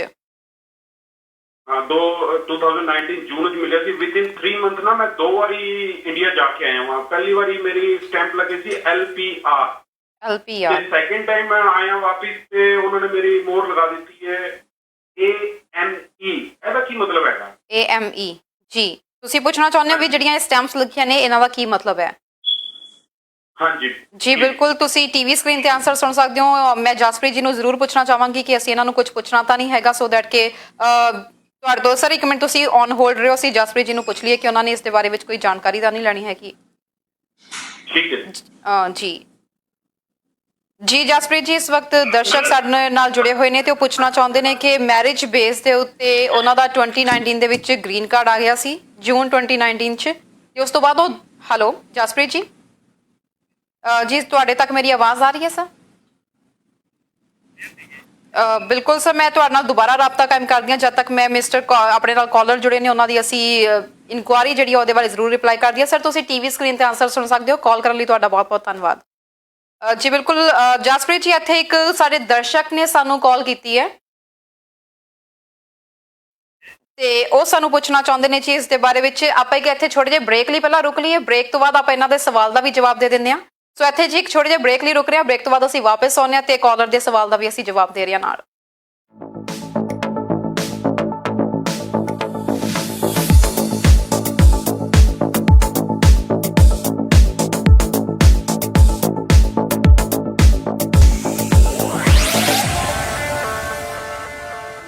Jaspreet Singh, attorney at law, New York and California. Immigration, deportation, defense, appeals, family law ਅਤੇ bankruptcy ਲਈ ਸੰਪਰਕ ਕਰੋ। More than 17 years of legal experience. Jaspreet Singh, attorney at law. Canada ਵਿੱਚ ਬੱਲੇ ਬੱਲੇ ਸਭ ਸਾਮਾਨੇ ਕੋ ਛੱਤ ਥੱਲੇ ਪਰ ਗੱਡੀਆਂ ਲੋਕ ਲੈ ਚੱਲੇ ਪਰ ਗੱਡੀਆਂ ਲੋਕ ਲੈ ਚੱਲੇ ਏਸ਼ੀਅਨ ਫੂਡ ਸੈਂਟਰ ਦੀ ਬੱਲੇ ਬੱਲੇ ਬੱਲੇ ਬੱਲੇ ਬੱਲੇ ਬੱਲੇ ਬੱਲੇ ਬੱਲੇ ਬੱਲੇ AFC ਘੱਟ ਰੇਟ ਤੇ quality great. Asian food centre, call ਕਰੋ 416 740 3262। ਬੱਲੇ ਬੱਲੇ ਬੱਲੇ ਬੱਲੇ Asian Food Center. ਬਰੈਂਪਟਨ ਕ੍ਰੈਮੇਟੋਰੀਅਮ ਰਾਹੀਂ ਅਸੀਂ ਪਿਛਲੇ 7 ਸਾਲ ਤੋਂ ਕਮਿਊਨਿਟੀ ਨੂੰ ਫਿਊਨਰਲ ਸੇਵਾਵਾਂ ਪ੍ਰਦਾਨ ਕਰਦੇ ਆ ਰਹੇ ਹਾਂ। ਹੁਣ ਈਸਟ ਐਂਡ ਤੇ ਜੋ ਸਾਡੀ ਕਮਿਊਨਿਟੀ ਰਹਿੰਦੀ ਹੈ ਉਹਨਾਂ ਦੀਆਂ ਲੋੜਾਂ ਨੂੰ ਮੱਦੇਨਜ਼ਰ ਰੱਖਦੇ ਹੋਏ ਅਸੀਂ ਏਜੈਕਸ ਦੇ ਵਿੱਚ ਨਵਾਂ ਫਿਊਨਰਲ ਹੋਮ ਏਜੈਕਸ ਕ੍ਰੈਮੇਟੋਰੀਅਮ ਸ਼ੁਰੂ ਕਰ ਦਿੱਤਾ ਹੈ। ਕਿਸੇ ਵੀ ਪਰਿਵਾਰ ਨੂੰ ਸਾਡੀਆਂ ਸੇਵਾਵਾਂ ਦੀ ਲੋੜ ਪਵੇ ਤਾਂ ਹੇਠ ਲਿਖੇ ਨੰਬਰਾਂ ਤੇ ਸੰਪਰਕ ਕਰੋ ਜੀ। ਟਰਾਂਸਪੋਰਟ ਦੀ ਦੁਨੀਆ ਦੇ ਵਿੱਚ ਵੱਖਰੀ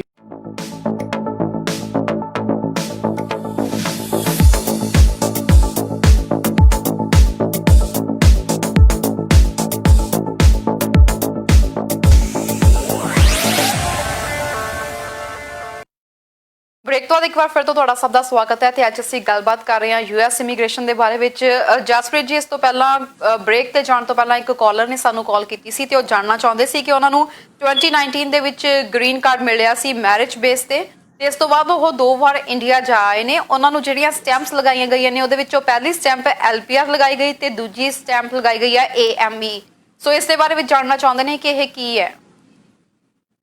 ਦੇਖੋ, ਜਿਹੜਾ ਮਤਲਬ ਇਹਨਾਂ ਦੀ ਜਿਹੜੀ ਪਾਰਟਿਕੂਲਰ ਸਿਚੁਏਸ਼ਨ ਕੀ ਆ ਉਹਦੇ ਬਾਰੇ ਤਾਂ ਇਹ ਮੈਨੂੰ ਜਿਹੜਾ ਪ੍ਰੋਗਰਾਮ ਤੋਂ ਬਾਅਦ ਫੋਨ ਕਰ ਲੈਣ ਤੇ ਮੇਰੇ ਸੈੱਲ ਨੰਬਰ ਤੇ 9179154142 ਤੇ ਉਹ 'ਚ ਆਪਾਂ ਡਿਟੇਲ 'ਚ ਮੈਂ ਇਹਨਾਂ ਨੂੰ ਦੱਸੂਗਾ। ਪਰ ਨਾਰਮਲੀ ਜਦੋਂ ਤੁਸੀਂ ਕੋਈ ਵੀ ਗ੍ਰੀਨ ਕਾਰਡ ਹੋਲਡਰ ਇੰਡੀਆ ਜਾਂਦਾ ਤੇ ਵਾਪਸ ਆਉਂਦਾ ਉਹ ਸਟੈਂਪ ਲਾਉਂਦੇ। LPR ਤਾਂ ਹੁੰਦਾ ਵੀ ਲਾਫੁਲ ਪਰਮਾਨੈਂਟ ਰੈਜ਼ੀਡੈਂਟ।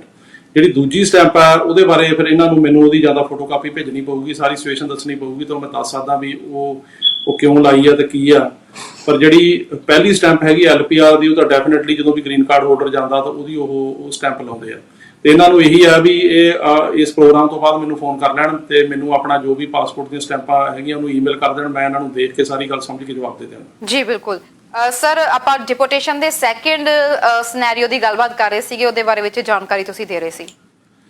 ਹਾਂਜੀ, ਜਿਹੜਾ ਸੈਕੰਡ ਸਿਨੈਰੀਓ ਆ ਉਹ ਉਹਨਾਂ ਬੰਦਿਆਂ ਦਾ ਜਿਨ੍ਹਾਂ ਦੇ ਜਾਂ ਤਾਂ ਇਮੀਗ੍ਰੇਸ਼ਨ ਜਿਹੜੇ ਜੱਜ ਨੇ ਜੇਲ੍ਹਾਂ 'ਚ ਉਹਨਾਂ ਦੇ ਕੇਸ ਚੱਲਦੇ ਆ ਤਾਂ ਉਹ ਕੇਸ ਜਿਹੜਾ ਹੈਗਾ ਉਹ ਜਿਹੜੇ ਇਮੀਗ੍ਰੇਸ਼ਨ ਜੱਜ ਆ ਉਹ ਡਿਨਾਈ ਕਰ ਦਿੰਦੇ ਆ। ਉਦੋਂ ਬਾਅਦ ਉਹਨਾਂ ਦੀ ਅਪੀਲ ਹੁੰਦੀ ਆ, ਅਪੀਲ ਡਿਨਾਈ ਹੋ ਜਾਂਦੀ ਆ। ਉਸ ਤੋਂ ਬਾਅਦ ਫਿਰ ਅੱਗੇ ਸਰਕਟ ਕੋਰਟ 'ਚ ਅਪੀਲ ਹੁੰਦੀ ਆ, ਉਹ ਵੀ ਡਿਨਾਈ ਹੋ ਜਾਂਦੀ ਆ ਤੇ ਫਿਰ ਉਹਨਾਂ ਦੇ ਡਿਪੋਰਟੇਸ਼ਨ ਲੱਗਦੀ ਆ।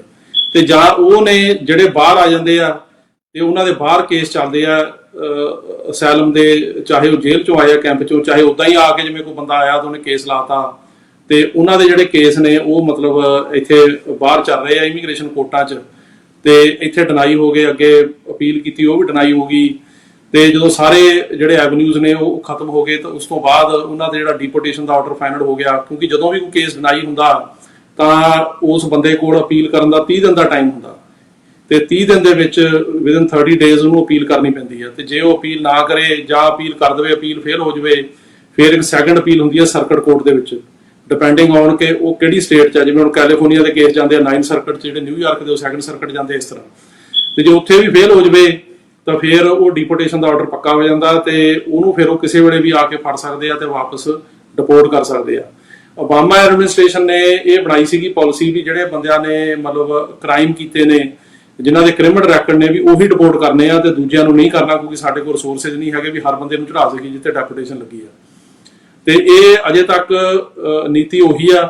ਸੋ ਇਹਨਾਂ ਦੀ ਜਿਹੜੀ ਪਹਿਲੀ ਪ੍ਰੈਫਰੈਂਸ ਆ ਉਹ ਤਾਂ ਇਹ ਹੈਗੀ ਆ ਵੀ ਜਿਹਦਾ ਕ੍ਰਿਮੀਨਲ ਰੈਕਡ ਆ, ਪਰ ਉਹ 'ਚ ਇਹ ਨਹੀਂ ਦੇਖਦੇ ਵੀ ਕੋਈ ਸੰਗੀਨ ਜਾਂ ਕੋਈ ਬੜਾ ਸੀਰੀਅਸ ਕ੍ਰਿਮੀਨਲ ਰੈਕਡ ਹੋਵੇ। ਜਿਹਦਾ ਹੁਣ ਕਿਸੇ ਦਾ ਡਰੰਕ ਡਰਾਈਵਿੰਗ ਦਾ ਹੈਗਾ ਜਾਂ ਕਿਸੇ ਦਾ ਕੋਈ ਆਪਣਾ ਛੋਟਾ ਮੋਟਾ ਕੋਈ ਮਤਲਬ ਕੰਮ ਤੇ ਝਗੜਾ ਹੋ ਗਿਆ ਕਿਸੇ ਨਾਲ ਤੇ ਜਾਂ ਡੋਮੈਸਟਿਕ ਵਾਇਲੈਂਸ ਦੇ ਛੋਟੇ ਕੇਸ ਨੇ, ਜ਼ਿਆਦਾ ਸੀਰੀਅਸ ਨਹੀਂ, ਉਹਨਾਂ ਬੰਦਿਆਂ ਨੂੰ ਵੀ ਫੜ ਕੇ ਰਿਪੋਰਟ ਕਰ ਰਹੇ ਆ ਤੇ ਜਿਹਦੇ ਸੀਰੀਅਸ ਕੇਸ ਨੇ ਉਹਨਾਂ ਨੂੰ ਤਾਂ ਕਰ ਹੀ ਰਹੇ ਆ। ਹਾਂਜੀ, ਇਹ ਆ। ਪਰਸਨ ਆ ਜੇਕਰ ਵਾਪਸ ਬੈਕ ਕੰਟਰੀ ਦੇ ਵਿੱਚ ਆ ਜਾਂਦਾ ਤੇ ਉਹ ਅਮਰੀਕਾ ਦੇ ਕਿਸੇ ਸਿਟੀਜ਼ਨ ਦੇ ਨਾਲ ਵਿਆਹ ਕਰਵਾ ਲੈਂਦਾ, ਕੀ ਉਹ ਅਮਰੀਕਾ ਆਉਣ ਲਈ ਐਲੀਜੀਬਲ ਹੋਏਗਾ ਜਾਂ ਉਹਨੂੰ ਆਪਣਾ ਟਾਈਮ ਪੀਰੀਅਡ ਜਿਹੜਾ ਉਹ ਕਵਰ ਕਰਨਾ ਪਊਗਾ? ਨਹੀਂ, ਇਸ ਤਰ੍ਹਾਂ ਜੀ ਵੀ ਜਦੋਂ ਤੁਸੀਂ ਜਿਹੜਾ US ਸਿਟੀਜ਼ਨ ਹੈਗਾ ਉਹ ਜੇ ਕਿਸੇ ਨਾਲ ਵਿਆਹ ਕਰਦਾ, ਜੇ ਤਾਂ ਇੱਥੇ ਕੋਈ ਬੰਦਾ ਹੈਗਾ ਉਹਦੀ ਲੀਗਲ ਐਂਟਰੀ ਆ, ਉਹ ਵੀਜ਼ਾ ਲੈ ਕੇ ਆਇਆ ਤਾਂ ਉਹਨੂੰ ਇੱਥੇ ਹੀ ਗ੍ਰੀਨ ਕਾਰਡ ਮਿਲ ਸਕਦਾ, ਉਹਨੂੰ ਮਤਲਬ ਵਾਪਸ ਜਾਣ ਦੀ ਲੋੜ ਨਹੀਂ ਹੈਗੀ। ਤੇ ਜੇ ਉੱਥੇ ਡੈਪੂਟੇਸ਼ਨ ਲੱਗੀ ਆ ਤੇ ਉਹ ਜਿਹੜਾ ਮੋਸ਼ਨ ਟੂ ਰੀਓਪਨ ਕਰਨੀ ਪਏਗੀ, ਡੈਪੂਟੇਸ਼ਨ ਨੂੰ ਜਿਹੜਾ ਹੈਗਾ ਤਰਾਉਣ ਵਾਸਤੇ ਕੋਰਟ ਜਾਣਾ ਪਏਗਾ। ਜੇ ਟੁੱਟੇਗੀ ਠੀਕ ਆ, ਜੇ ਨਹੀਂ ਟੁੱਟੇਗੀ ਤਾਂ ਉਹਨੂੰ ਵਾਪਸ ਜਾਣਾ ਪਏਗਾ। ਪਰ ਜਿਹਦੀ ਇਲੀਗਲ ਐਂਟਰੀ ਆ, ਵਿਆਹ ਉਹ ਵੀ ਕਰ ਸਕਦਾ ਪਰ ਉਹਨੂੰ ਜਿਹੜਾ ਗ੍ਰੀਨ ਕਾਰਡ ਲੈਣ ਲਈ ਆਪਣੀ ਕੰਟਰੀ ਵਾਪਸ ਜਾਣਾ ਪਏਗਾ। ਤੀਜੇ ਉਹ ਨੇ ਜਿਹੜੇ ਇੱਥੋਂ ਡਿਪੋਰਟ ਹੋ ਗਏ ਤੇ ਇੱਥੋਂ ਜਾ ਕੇ ਸਿਟੀਜ਼ਨ ਉਹਨਾਂ ਨਾਲ ਵਿਆਹ ਕਰਦਾ ਆਪਣੀ ਕੰਟਰੀ, ਜਿਵੇਂ ਕੋਈ ਇੰਡੀਆ ਚਲ ਗਿਆ ਡਿਪੋਰਟ ਹੋ ਕੇ, ਇੱਥੋਂ ਸਿਟੀਜ਼ਨ ਨਾਲ ਦਾ ਵਿਆਹ ਹੋ ਗਿਆ ਤੇ ਉਹਦਾ ਕੇਸ ਅਪਲਾਈ ਹੁੰਦਾ। ਉਸ ਤੋਂ ਬਾਅਦ ਉਹਦੀ ਇੰਟਰਵਿਊ ਹੁੰਦੀ ਆ ਐਮਬੈਸੀ ਦੇ ਵਿੱਚ ਤੇ ਜਿਹੜੀ ਐਮਬੈਸੀ ਆ ਆਪਣੀ ਯੂਐਸ ਐਮਬੈਸੀ ਹੈਗੀ ਮੁੰਬਈ 'ਚ, ਜਿੱਥੇ ਅੱਜ ਕੱਲ੍ਹ ਇੰਟਰਵਿਊਆਂ ਹੋ ਰਹੀਆਂ ਨੇ, ਪਹਿਲਾਂ ਦਿੱਲੀ ਹੁੰਦੀਆਂ ਸੀ, ਉਹ ਇਹ ਦੇਖਦੇ ਆ ਵੀ ਕੀ ਹੈ ਮੈਰਿਜ ਜੈਨੂਇਨ ਆ, ਇਹ ਸਹੀ ਹੈ। ਜੇ ਉਹਨਾਂ ਨੂੰ ਲੱਗੇ ਵੀ ਮੈਰਿਜ ਠੀਕ ਆ ਤੇ ਫਿਰ ਉਹ ਜਿਹੜੀ ਉਹਦੀ ਹੈਗੀ ਡੈਪੂਟੇਸ਼ਨ ਬਾਰੇ ਉਹਨੂੰ ਕਹਿੰਦੇ ਆ ਵੀ ਇਹਦਾ ਜਿਹੜਾ ਹੈਗਾ ਇੱਕ 601 ਵੇਵਰ ਹੁੰਦਾ ਵੀ ਉਹ ਵੇਵਰ ਕਰ, ਉਹ 601 ਵੇਵਰ ਕਰਨਾ ਪੈਂਦਾ ਵੀ ਡੈਪੂਟੇਸ਼ਨ ਮਾਫ ਕੀਤੀ ਜਾਵੇ, ਤੇ ਉਹ ਵੇਵਰ ਗ੍ਰਾਂਟ ਹੋ ਜਾਂਦਾ। ਉਹਨੂੰ 6 ਤੋਂ 8 ਮਹੀਨੇ ਲੱਗਦੇ ਇੱਥੇ, ਉਸ ਤੋਂ ਬਾਅਦ ਉਹ ਬੰਦਾ ਇੱਥੇ ਆ ਸਕਦਾ। ਤੇ ਲੇਕਿਨ ਉਹਦੇ 'ਚ ਇੱਕ ਹੈਗਾ ਵੀ ਜਿਹੜੇ ਬੰਦਿਆਂ ਤੇ ਕੇਸ ਫ੍ਰਿਵਲਸ ਲੱਗੇ ਆ, ਮਤਲਬ ਫ੍ਰਿਵਲਸ ਉਹ ਹੁੰਦੇ ਆ ਵੀ ਜਿਹੜੇ ਬੰਦਿਆਂ ਦਾ ਇਹ ਫੈਸਲਾ ਹੋ ਗਿਆ ਵੀ ਇਹਦਾ ਕੇਸ ਝੂਠਾ ਸੀ ਬਿਲਕੁਲ, ਉਹ ਬੰਦੇ ਜੇ ਵਿਆਹ ਵੀ ਕਰ ਲੈਣ ਯੂਐਸ ਸਿਟੀਜ਼ਨ ਨਾਲ, ਚਾਹੇ ਇੱਥੇ ਕਰ ਲੈਣ ਚਾਹੇ ਉਹ ਜਾ ਕੇ ਇੰਡੀਆ ਤੋਂ ਜਿਹੜਾ ਸਿਟੀਜ਼ਨ ਕਰਿਆ ਹੋਵੇ, ਉਹ ਬੰਦੇ ਅਮਰੀਕਾ ਕਦੇ ਨਹੀਂ ਆ ਸਕਦੇ। ਸੋ ਜਿਨ੍ਹਾਂ ਤੇ ਫ੍ਰਿਵਲਸ ਲੱਗ ਗਿਆ, ਚਾਹੇ ਤਾਂ ਅਸੈਲਮ ਦੇ ਕੇਸ ਦਾ ਲੱਗ ਗਿਆ ਫ੍ਰਿਵਲਸ ਬਿਲਕੁਲ ਝੂਠਾ, ਜਾਂ ਵਿਆਹ ਦੇ ਕੇਸ ਦਾ, ਜਿਵੇਂ ਕਈਆਂ ਨੇ ਪਹਿਲਾਂ ਵਿਆਹ ਕਰਾਇਆ ਹੁੰਦਾ ਉਹ ਸਾਬਤ ਹੋ ਗਿਆ ਵੀ ਝੂਠਾ ਵਿਆਹ, ਤੇ ਫਿਰ ਦੂਜਾ ਕਰਾ ਲਿਆ, ਤੇ ਜਿਹਦੀ ਐਪਲੀਕੇਸ਼ਨ ਫ੍ਰਿਵਲਸ ਹੋਈ ਹੈ ਇੱਕ ਵਾਰੀ ਵੀ ਇਹ ਸਾਰਾ ਝੂਠ ਆ, ਉਹ ਬੰਦਾ ਚਾਹੇ ਦੁਬਾਰਾ ਸਿਟੀਜ਼ਨ ਨਾਲ ਵਿਆਹ ਵੀ ਕਰ ਲਵੇ, ਉਹ ਅਮਰੀਕਾ ਦੇ ਵਿੱਚ ਉਹਨੂੰ ਕਦੇ ਵੀ ਗ੍ਰੀਨ ਕਾਰਡ ਨਹੀਂ ਮਿਲ ਸਕਦਾ। ਇਹ ਲਾ ਹੈ ਜੀ। ਤੇ ਸਰ ਅਜਿਹੀਆਂ ਕੰਡੀਸ਼ਨਸ ਦੇ ਵਿੱਚ ਫਿਰ ਕੀ ਕੀਤਾ ਜਾ ਸਕਦਾ ਜੇਕਰ ਮੈਰਿਜ ਜੈਨੂਇਨ ਹੋਵੇ ਪਰ ਜਿਹੜੀ ਗਵਰਨਮੈਂਟ ਉਸ ਚੀਜ਼ ਨੂੰ ਜੈਨੂਇਨ ਨਾ ਮੰਨਦੀ ਹੋਵੇ? ਤੁਹਾਡੇ ਕੋਲ ਵੀ ਐਵੇਂ ਦੇ ਕੇਸਿਸ ਆਉਂਦੇ ਹੋਣਗੇ, ਫਿਰ ਇਹਨਾਂ ਦਾ ਕੀ ਕੇਸਿਸ ਦੇ ਵਿੱਚ ਕੋਈ ਨਿਪਟਾਰਾ ਹੁੰਦਾ ਆ? ਹਾਂਜੀ, ਕਿਉਂਕਿ ਅਕਸਰ ਜਿਹੜੀ ਤਾਂ ਫਸਟ ਮੈਰਿਜ ਹੈਗੀ ਦੋਨਾਂ ਦੀ, ਉੱਥੇ ਤਾਂ ਗਵਰਨਮੈਂਟ ਇੰਨਾ ਜ਼ਿਆਦਾ ਨਹੀਂ ਕਰਦੀ, ਜਿੱਥੇ ਦੋਨੇ ਪਾਰਟਿਕੂਲਰਲੀ ਬੰਦੇ ਜਿਵੇਂ ਇੰਡੀਅਨ ਹੋਣ ਜਾਂ ਸੇਮ ਉਹਨਾਂ ਦਾ ਰਿਲੀਜਨ ਜਾਂ ਕਲਚਰ ਹੋਵੇ। ਪਰ ਜਿੱਥੇ ਤੁਸੀਂ ਇੰਟਰਨੈਸ਼ਨਲ ਮੈਰਿਜ ਕਰਦੇ, ਜਿਵੇਂ ਆਪਣੇ ਬੰਦਿਆਂ ਨੇ ਕਿਸੇ ਮਤਲਬ ਆਪਣੇ ਗੋਰੇ ਵਿਅਕਤੀ ਨਾਲ ਵਿਆਹ ਕਰ ਲਿਆ, ਜਾਂ ਵੀ ਕਿਸੇ ਜਿਹੜਾ ਮੈਕਸੀਕਨ ਨਾਲ ਕਰ ਲਿਆ, ਇਦਾਂ ਦੇ ਉਹਨਾਂ ਦੇ ਵਿੱਚ ਉਹਨਾਂ ਨੂੰ ਸ਼ੱਕ ਹੁੰਦਾ ਵੀ ਕੀ ਪਤਾ ਇਹ ਗ੍ਰੀਨ ਕਾਰਡ ਲੈਣ ਲਈ ਨਾ ਹੋਵੇ, ਤਾਂ ਉਹਦੀ ਉਹ ਜਿਹੜੀ ਇੰਟਰਵਿਊ ਸਖਤ ਕਰਦੇ ਆ, ਕਈ ਵਾਰ ਡਿਨਾਈ ਵੀ ਕਰ ਦਿੰਦੇ ਆ, ਤੇ ਉਹ ਫਿਰ ਜਿਹੜੀ ਫਾਈਲ ਹੈਗੀ ਆ ਉਹਨੂੰ ਵਾਪਸ ਭੇਜ ਦਿੰਦੇ ਆ ਇੱਥੇ ਐਮਬੈਸੀ ਵਾਲੇ। ਇੱਥੇ ਫਿਰ ਉਹ ਫਾਈਟ ਕਰਨਾ ਪੈਂਦਾ, ਇੱਥੋਂ ਜੇ ਅਪਰੂਵ ਹੋ ਜਾਂਦੀ ਆ ਤੇ ਫਿਰ ਉਹਨੂੰ ਵੀਜ਼ਾ ਮਿਲ ਜਾਂਦਾ। ਕਈ ਇਦਾਂ ਦੇ ਵੀ ਹੈਗੇ ਆ ਜਿਹੜੇ ਕਿ ਸੈਕੰਡ ਜਾਂ ਥਰਡ ਟਾਈਮ ਵਿਆਹ ਕਰਦੇ, ਜਿਵੇਂ ਪਹਿਲਾਂ ਵਿਆਹ ਹੋਇਆ ਉਦੋਂ ਬਾਅਦ ਡਿਵੋਰਸ ਹੋ ਗਿਆ, ਫਿਰ ਦੂਜਾ ਕਰ ਲਿਆ, ਤੀਜਾ ਕਰ ਲਿਆ। ਉਹਨਾਂ ਦੇ ਕੇਸਾਂ ਨੂੰ ਵੀ ਜਿਹੜੀ ਗਵਰਨਮੈਂਟ ਆ ਉਹ ਸ਼ੱਕ ਦੀ ਨਿਗਾਹ ਨਾਲ ਦੇਖਦੀ। ਉਹਨਾਂ ਨੂੰ ਇਹ ਸ਼ੱਕ ਹੁੰਦਾ ਵੀ ਕਿਤੇ ਇਹਦੀ ਇਹੀ ਨਾ ਮਨਸ਼ਾ ਹੋਵੇ ਵੀ ਕਿਸੇ ਨੂੰ ਮਤਲਬ ਵਿਆਹ ਸਹੀ ਨਾ ਹੋਵੇ, ਵੀ ਲੰਘਾਉਣਾ ਹੀ ਹੋਵੇ ਉੱਥੇ ਬਾਹਰ, ਤੇ ਉਹਨੂੰ ਉਹ ਬਹੁਤ ਧਿਆਨ ਨਾਲ ਦੇਖਦੇ ਆ ਤੇ ਉਹਦੇ ਵਿੱਚ ਕਾਫੀ ਇਨਕੁਆਇਰੀ ਕਰਦੇ ਆ। ਤੇ ਲੇਕਿਨ ਜੇ ਉਹ ਡਿਨਾਈ ਕਰ ਦੇਣ, ਉਹ ਕਹਿਣ ਵੀ ਸਾਨੂੰ ਲੱਗਦਾ ਵੀ ਝੂਠਾ ਕੇਸ, ਤਾਂ ਉਹ ਬੰਦੇ ਕੋਲ ਰਾਈਟ ਤਾਂ ਆਬਵੀਅਸਲੀ ਹੈ ਹੀ ਆ ਉਹਦੀ ਅਪੀਲ ਕਰਨ ਦਾ, ਤੇ ਉਹਨੂੰ ਫਾਈਟ ਕਰ ਸਕਦਾ। ਸਰ ਇੱਕ ਡਿਪੋਰਟਡ ਪਰਸਨ ਜਿਹੜਾ ਆਲਰੇਡੀ ਡਿਪੋਰਟ ਹੋ ਚੁੱਕਿਆ, ਸਪੋਜ਼ ਕਿ ਉਹ ਆਪਣੇ ਵਾਪਸ ਵਤਨ ਜਾ ਚੁੱਕਿਆ, ਉਸ ਤੋਂ ਬਾਅਦ ਕਿੰਨੀ ਦੇਰ ਤੱਕ ਉਹ ਐਲੀਜੀਬਲ ਨਹੀਂ ਹੁੰਦਾ ਹੈਗਾ ਯੂਐਸ ਲਈ ਦੁਬਾਰਾ ਅਪਲਾਈ ਕਰਨ ਲਈ? ਕਿੰਨਾ ਟਾਈਮ ਪੀਰੀਅਡ ਹੁੰਦਾ ਆ? ਦੇਖੋ, ਜਿਹੜੀ ਅੱਜ ਕੱਲ ਡੈਪੂਟੇਸ਼ਨ ਲੱਗਦੀ ਆ ਤਕਰੀਬਨ ਜਿਹੜੇ ਨਾਨ ਕ੍ਰਿਮੀਨਲ ਕੇਸਾਂ 'ਚ, ਉਹ 10 ਸਾਲ ਦੀ ਹੁੰਦੀ ਆ, ਵੀ 10 ਸਾਲ ਤੁਸੀਂ ਜਿਹੜੇ ਬੇਸਿਕਲੀ ਮਤਲਬ ਆਪਣੀ ਕੰਟਰੀ ਤੋਂ ਬਾਹਰ ਰਹਿਣਾ। ਸੋ 10 ਸਾਲ ਦੀ ਡੈਪੂਟੇਸ਼ਨ ਆ, ਤੇ ਉਹ 10 ਸਾਲਾਂ ਦੇ ਵਿੱਚ ਤੁਸੀਂ ਨਹੀਂ ਆ ਸਕਦੇ। ਪਰ ਜੇ ਉਹ ਸਿਟੀਜ਼ਨ ਨਾਲ ਵਿਆਹ ਕਰਦਾ ਤੇ ਵਿਆਹ ਜਿਹੜਾ ਵੈਲਿਡ ਆ, ਤਾਂ ਉਹਦੇ 'ਚ ਕੀ ਹੁੰਦਾ ਵੀ ਫਿਰ ਜਿਹੜੀ ਐਮਬੈਸੀ ਉਹ ਕਹਿੰਦੀ ਆ ਵੀ 601 ਵੇਵਰ ਕਰੋ।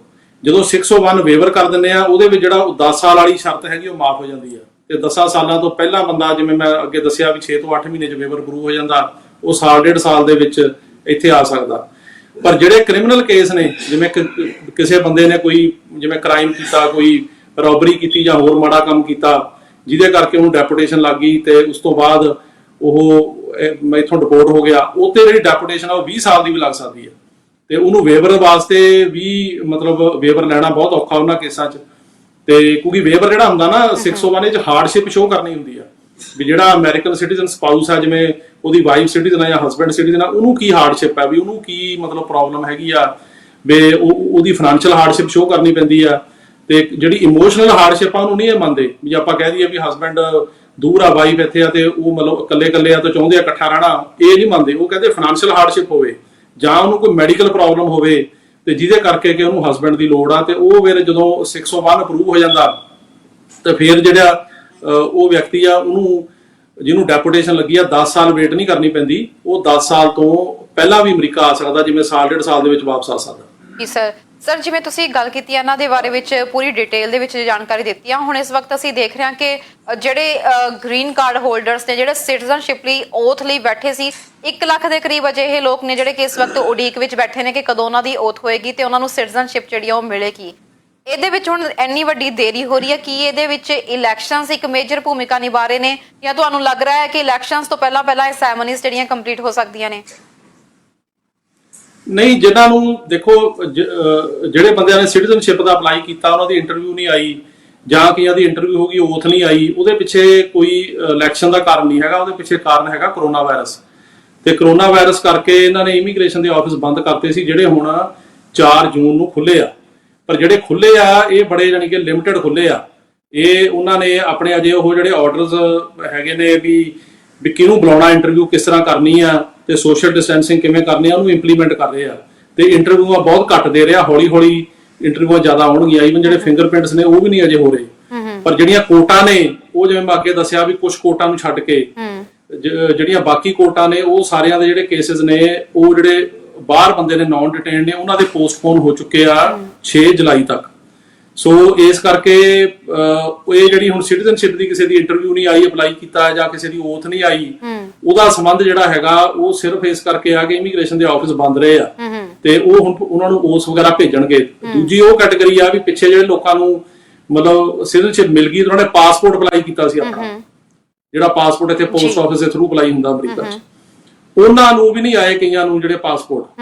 ਮਤਲਬ ਇਹੋ ਜਿਹੇ ਮੇਰੇ ਕਲਾਇੰਟ ਵੀ ਕਾਫੀ ਆ ਜਿਨ੍ਹਾਂ ਨੇ ਕਿ ਸਾਡੇ ਥਰੂ ਸਿਟੀਜ਼ਨਸ਼ਿਪ ਲਈ ਆ ਤੇ ਉਹਨਾਂ ਦੇ ਪਾਸਪੋਰਟ ਹੀ ਨੇ। ਅਸੀਂ ਪਤਾ ਕੀਤਾ ਤੇ ਉਹ ਪਾਸਪੋਰਟ ਦੀਆਂ ਸਰਵਿਸਿਜ਼ ਹੀ ਬੰਦ ਸੀਗੀਆਂ ਆ ਕਰੋਨਾ ਕਰਕੇ, ਉਹ ਹੁਣ ਰਿਜ਼ਿਊਮ ਹੋਈਆਂ ਆ ਪਿਛਲੇ ਹਫਤੇ ਤੋਂ ਤੇ ਹੁਣ ਉਹਨਾਂ ਦੇ ਪਾਸਪੋਰਟ ਵਗੈਰਾ ਜਿਹੜੇ ਹੈਗੇ ਆ ਆਉਣੇ ਸ਼ੁਰੂ ਹੋਣਗੇ। ਜੀ ਸਰ, ਤੁਸੀਂ ਇਹਦੀ ਗੱਲ ਕੀਤੀ ਹੈ ਕਿ ਕੁਝ ਜਿਹੜੀਆਂ ਕੈਟਾਗਰੀਜ਼ ਨੇ ਰੀਓਪਨ ਕਰ ਦਿੱਤੀਆਂ ਗਈਆਂ ਨੇ। ਜਿਹੜੀ ਲੇਟੈਸਟ ਨਿਊਜ਼ ਆਈ ਸੀ ਇਹਦੇ ਬਾਰੇ ਚ ਵੀ ਮੈਂ ਤੁਹਾਡੇ ਤੋਂ ਜਾਣਕਾਰੀ ਲੈਣਾ ਚਾਹਾਂ, ਕਿਉਂਕਿ ਮੈਂ ਪੜ੍ਹ ਰਹੀ ਸੀ ਕਿ US ਵੀਜ਼ਾ ਤੇ ਇਮੀਗ੍ਰੇਸ਼ਨ ਏਜੰਸੀਜ਼ ਰੀਓਪਨ ਹੋਣ ਲੱਗੀਆਂ ਨੇ ਤੇ ਇਹ ਵੀ ਕਿਹਾ ਜਾ ਰਿਹਾ ਸੀ ਕਿ ਜਿਹੜੀਆਂ ਪਟੀਸ਼ਨਸ ਨੇ ਉਹ USCIS ਦੇ ਵਿੱਚ ਪਾਈਆਂ ਜਾ ਸਕਦੀਆਂ ਨੇ, ਜਿਹਦੇ ਵਿੱਚ ਅਲੱਗ-ਅਲੱਗ ਵੀਜ਼ਾ ਕੈਟਾਗਰੀਜ਼ ਆਉਂਦੀਆਂ ਨੇ, L1, H1B, O1, H2B, ਐਵੇਂ ਦੇ ਵੀਜ਼ਾਸ ਲਈ ਤੁਸੀਂ ਪਟੀਸ਼ਨ ਜਿਹੜੀਆਂ ਨੇ ਪਾ ਸਕਦੇ ਹੋ, ਐਪਲੀਕੇਸ਼ਨਸ।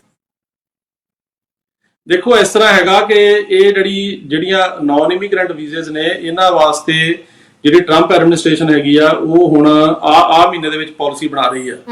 ਜਿਵੇਂ ਪਹਿਲਾਂ ਇਹਨਾਂ ਨੇ ਇਮੀਗ੍ਰੇਸ਼ਨ ਬੈਨ ਲਾਇਆ ਸੀਗਾ ਤੇ ਕਿਹਾ ਸੀ ਅਸੀਂ ਮਹੀਨੇ 1.5 ਮਹੀਨੇ 'ਚ ਪਾਲਿਸੀ ਬਣਾਵਾਂਗੇ, ਤੇ ਇਹ ਸਾਰੇ ਜਿਹੜੇ ਤੁਸੀਂ ਵੀਜ਼ੇ ਦੱਸੇ ਇਹ ਨਾਨ ਇਮੀਗ੍ਰੈਂਟ ਵੀਜ਼ੇ ਆ, ਚਾਹੇ ਉਹ L1 ਹੋ ਗਿਆ, ਚਾਹੇ H1 ਹੋ ਗਿਆ, R1 ਹੋ ਗਿਆ, ਇਵਨ B1 B2 ਜਿਹੜਾ ਵਿਜ਼ਟਰ ਵੀਜ਼ਾ, ਇਹਨਾਂ ਦੀ ਜਿਹੜੀ ਪਾਲਿਸੀ ਹੈਗੀ ਆ ਉਹ ਇਸ ਮਹੀਨੇ 'ਚ ਬਣੇਗੀ ਤੇ ਉਹਦੇ ਵਿੱਚ ਜਿਹੜੀ ਗਵਰਨਮੈਂਟ ਆ ਉਹ ਡਿਸਾਈਡ ਕਰੇਗੀ ਵੀ ਕੀ ਸ਼ਰਤਾਂ ਹੋਣਗੀਆਂ। ਇਹਦੇ ਵਿੱਚ ਇਹਨਾਂ ਦਾ ਇੱਕ ਤਾਂ ਇਹ ਹੈਗੀ ਆ ਕੋਸ਼ਿਸ਼ ਵੀ ਜਿਹੜਾ ਸਟੂਡੈਂਟ ਵੀਜ਼ੇ ਨੂੰ OPT ਪ੍ਰੋਗਰਾਮ ਦੇ ਅੰਡਰ ਵਰਕ ਪਰਮਿਟ ਮਿਲਦਾ ਵੀ ਉਹ ਕਿਸੇ ਤਰੀਕੇ ਨਾਲ ਬੰਦ ਕੀਤਾ ਜਾਵੇ।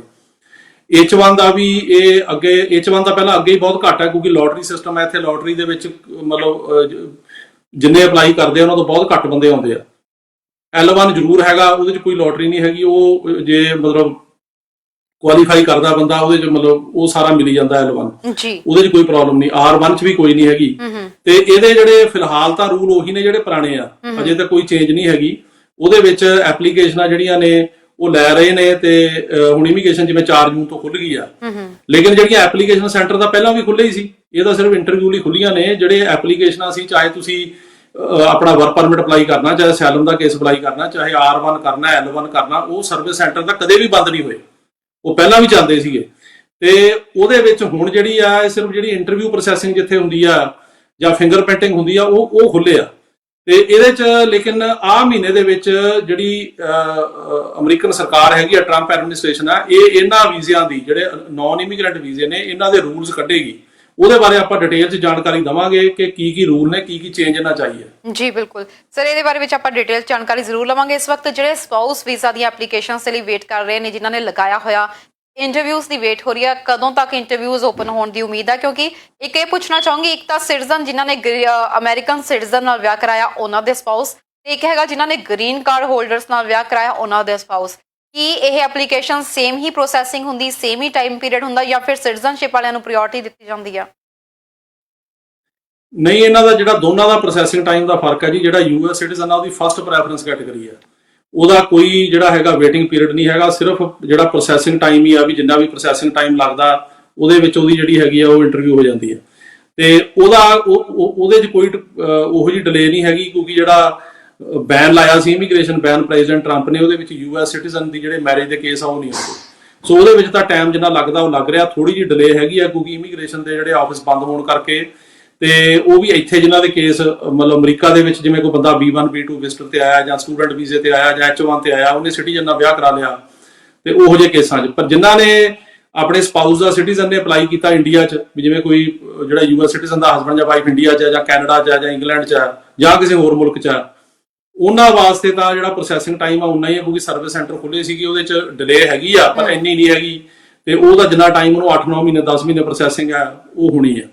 ਜਿਹੜੇ ਗ੍ਰੀਨ ਕਾਰਡ ਹੋਲਡਰ ਨੇ ਉਹਨਾਂ ਦਾ ਜਿਹੜੇ ਕੇਸ ਨੇ ਉਹ ਜਿਹੜਾ ਪ੍ਰੈਜ਼ੀਡੈਂਟ ਟਰੰਪ ਨੇ ਇਮੀਗ੍ਰੇਸ਼ਨ ਬੈਨ ਲਾਇਆ ਉਹਦੇ ਅੰਡਰ ਆਉਂਦੇ ਆ, ਤੇ ਉਹ ਬੈਨ ਦੇ ਮੁਤਾਬਕ ਜੇ ਕੋਈ ਗ੍ਰੀਨ ਕਾਰਡ ਹੋਲਡਰ ਨੇ ਆਪਣੇ ਜਿਹੜਾ ਹਸਬੈਂਡ ਵਾਈਫ ਦਾ ਜਾਂ ਜਿਹੜੇ 21 ਸਾਲ ਤੋਂ ਘੱਟ ਬੱਚਿਆਂ ਦਾ ਅਪਲਾਈ ਕੀਤਾ ਜਾਂ 21 ਤੋਂ ਓਵਰ ਬੱਚੇ ਅਨਮੈਰਿਡ ਜਿਹੜੇ ਨੇ ਉਹਨਾਂ ਦਾ ਕੀਤਾ ਆ, ਉਹਨੂੰ ਜਿੰਨੀ ਦੇਰ ਤੱਕ ਇਹ ਬੈਨ ਲੱਗਿਆ ਉਹਨਾਂ ਨੂੰ ਵੀਜ਼ਾ ਨਹੀਂ ਮਿਲ ਸਕਦਾ। ਸੋ ਉਹਨਾਂ ਦਾ ਇਹ ਜਿਹੜਾ ਹੈਗਾ ਕਾਫੀ ਡਿਲੇ ਹੋਏਗਾ। ਜਿੰਨੀ ਦੇਰ ਤੱਕ ਬੈਨ ਚੱਲੇਗਾ ਉਨੀ ਦੇਰ ਤੱਕ ਉਹਨਾਂ ਦੀ ਇੰਟਰਵਿਊ ਨਹੀਂ ਆਉਣੀ, ਉਹਨਾਂ ਦਾ ਕੰਮ ਜ਼ਿਆਦਾ ਡਿਲੇ ਆ ਸਿਟੀਜ਼ਨ ਨਾਲੋਂ। ਜੀ ਸਰ, ਜਿਹੜੇ 60 ਡੇਜ਼ ਦਾ ਬੈਨ ਇਸ ਵਕਤ ਟਰੰਪ ਪ੍ਰਸ਼ਾਸਨ ਨੇ ਲਗਾਇਆ, ਕੀ ਤੁਹਾਨੂੰ ਲੱਗਦਾ ਹੈ ਕਿ 60 ਦਿਨ ਤੋਂ ਬਾਅਦ ਇਸ ਨੂੰ ਖੋਲ ਦਿੱਤਾ ਜਾਏਗਾ ਜਾਂ ਫਿਰ ਤੁਹਾਨੂੰ ਲੱਗ ਰਿਹਾ ਕਿ ਇਸ ਨੂੰ ਹਜੇ ਹੋਰ ਜ਼ਿਆਦਾ ਵਧਾਇਆ ਜਾਏਗਾ ਸਮੇਂ ਨੂੰ? ਜਿਹੜਾ ਇਹਨਾਂ ਨੇ ਲਾਇਆ ਉਹ ਇਸ ਕਰਕੇ ਲਾਇਆ ਸੀ ਕਿ ਅਮਰੀਕਾ ਦੇ ਵਿੱਚ ਕਾਫੀ ਅਨਇੰਪਲੋਇਮੈਂਟ ਆ, ਇਹਦੇ ਕਰਕੇ ਕਰੋਨਾ ਵਾਇਰਸ ਕਰਕੇ ਲੋਕਡਾਊਨ ਕਰਕੇ, ਤੇ ਉਹ ਜਿਹੜੇ ਗ੍ਰੀਨ ਕਾਰਡ ਹੋਲਡਰ ਨੇ ਉਹ ਜਦੋਂ ਇੱਥੇ ਆਉਂਦੇ ਆ ਤੇ ਉਹ ਜਿਹੜੇ ਸਿਟੀਜ਼ਨ ਦੀਆਂ ਜੌਬਸ ਲੈ ਲੈਂਦੇ ਆ, ਤੇ ਉਹ ਅਨਇੰਪਲੋਇਮੈਂਟ ਤਾਂ ਅਜੇ ਵੀ ਹੈਗੀ ਆ ਤੇ ਉਹ ਕੀ ਪਤਾ ਕਿੰਨੀ ਦੇਰ ਰਹਿਣੀ ਆ। ਸੋ ਅਜੇ ਤੱਕ ਇਹਨਾਂ ਨੇ ਅਨਾਉਂਸ ਤਾਂ ਨਹੀਂ ਕੀਤਾ ਵਧਾਉਣ ਦਾ, ਪਰ ਸਾਨੂੰ ਲੱਗਦਾ ਕਿ ਇਹ ਹੋਰ ਵਧੇਗਾ। ਇਹ ਜਿਹੜਾ ਬੈਨ ਹੈ ਇਹਨੂੰ 2 ਮਹੀਨੇ ਹੋਰ ਵਧਾਇਆ ਜਾ ਸਕਦਾ, ਕਿਉਂਕਿ 2-2 ਮਹੀਨੇ ਕਰਕੇ ਵਧਾਉਂਦੇ ਆ। ਤੇ ਪਲੱਸ ਜਿਹੜੇ ਨਾਨ ਇਮੀਗ੍ਰੈਂਟ ਵੀਜ਼ੇ ਨੇ ਉਹਨਾਂ ਦੀਆਂ ਵੀ ਜਿਹੜੀਆਂ ਮਤਲਬ ਕੈਟਾਗਰੀਜ਼ ਨੇ ਉਹਨਾਂ ਤੇ ਵੀ ਕਈ ਕਿਸਮ ਦੇ ਜਿਹੜੇ ਹੁਣ ਬੰਦਿਸ਼ ਲੱਗੇਗੀ ਜਾਂ ਚੇਂਜਸ ਆਉਣਗੀਆਂ, ਉਹ ਪਤਾ ਲੱਗੂਗਾ ਹੌਲੀ ਹੌਲੀ ਵੀ ਕੀ ਆਉਂਦੀਆਂ। ਜਿਵੇਂ ਹੋਏਗਾ ਉਸ ਹਿਸਾਬ ਨਾਲ ਦੱਸਾਂਗੇ, ਪਰ ਬੈਨ ਦੇ ਐਕਸਟੈਂਡ ਹੋਣ ਦੀ ਪੂਰੀ ਉਮੀਦ ਹੈ। ਸਰ, ਇਸ ਵਕਤ ਜਿਹੜੇ ਆਲਰੇਡੀ ਯੂਐਸ ਦੇ ਵਿੱਚ ਹੈਗੇ ਸੀ ਤੇ ਗ੍ਰੀਨ ਕਾਰਡ ਲਈ ਉਹਨਾਂ ਨੇ ਅਪਲਾਈ ਕਰਨਾ ਸੀ, ਕਿ ਉਹਨਾਂ ਦੇ ਗ੍ਰੀਨ ਕਾਰਡਸ ਅਪਲਾਈ ਹੋ ਰਹੇ ਨੇ? ਦੇਖੋ ਜੀ, ਜਿਹੜਾ ਬੰਦਾ ਇੱਥੇ ਅਮਰੀਕਾ ਦੇ ਵਿੱਚ ਲੀਗਲ ਆਇਆ, ਜਿਵੇਂ ਉਹ ਕਹਿ ਲਓ ਵੀ ਵਿਜ਼ਟਰ ਵੀਜ਼ੇ ਤੇ ਆਇਆ ਜਾਂ ਸਟੂਡੈਂਟ ਵੀਜ਼ੇ ਤੇ ਆਇਆ, ਤੇ ਉਹਦੀ ਜਿਹੜੀ ਹੈਗੀ ਮੈਰਿਜ ਯੂਐਸ ਸਿਟੀਜ਼ਨ ਨਾਲ ਹੋਈ ਆ, ਜਿਹੜੇ ਉਹ ਨੇ ਜਿਵੇਂ ਹੁਣ ਕੋਈ B1 B2 ਤੇ ਆ ਗਿਆ ਜਿਹੜਾ ਵਿਜ਼ਟਰ ਹੈ, ਜਾਂ L1 ਤੇ ਆ ਗਿਆ ਜਾਂ H1 ਤੇ ਆ ਗਿਆ, ਜਾਂ ਉਹ ਜਿਹੜਾ F1 ਸਟੂਡੈਂਟ ਵੀਜ਼ਾ ਹੁੰਦਾ ਉਹਦੇ ਤੇ ਆ ਗਿਆ, ਜਿਹੜੇ ਇਦਾਂ ਦੇ ਆ, ਜੇ ਉਹ ਸਿਟੀਜ਼ਨ ਨਾਲ ਵਿਆਹ ਕਰ ਲੈਂਦੇ ਆ ਤਾਂ ਉਹਨਾਂ ਦੀ ਇੰਟਰਵਿਊ ਇੱਥੇ ਹੋਏਗੀ, ਉਹ 'ਚ ਕੋਈ ਪ੍ਰੋਬਲਮ ਨਹੀਂ, ਉਹ ਇੱਥੇ ਹੀ ਅਪਲਾਈ ਕਰ ਸਕਦੇ, ਉਹਨਾਂ ਨੂੰ ਵਾਪਸ ਜਾਣ ਦੀ ਲੋੜ ਨਹੀਂ। ਤੇ ਉਹਨਾਂ ਦੇ ਕੇਸਾਂ ਤੇ ਅਮਰੀਕਾ 'ਚ ਅਪਲਾਈ ਕਰਨ ਦਾ ਜਾਂ ਇੰਟਰਵਿਊ ਹੋਣ ਦੀ ਕੋਈ ਪ੍ਰੋਬਲਮ ਨਹੀਂ ਗੀ। ਇੰਟਰਵਿਊ ਡਿਲੇ ਜਿਹੜੀਆਂ ਨੇ ਉਹ ਇਸ ਕਰਕੇ ਹੋਈਆਂ ਨੇ ਕਿ ਜਿਹੜੇ ਆਫਿਸ ਬੰਦ ਸੀ ਇਮੀਗ੍ਰੇਸ਼ਨ ਦੇ, ਉਹ ਹੁਣ ਖੁੱਲ ਗਏ ਆ, ਹੁਣ ਇੰਟਰਵਿਊਆਂ ਆਉਣੀਆਂ ਸ਼ੁਰੂ ਹੋ ਜਾਣਗੀਆਂ ਇਸ ਮਹੀਨੇ ਤੋਂ।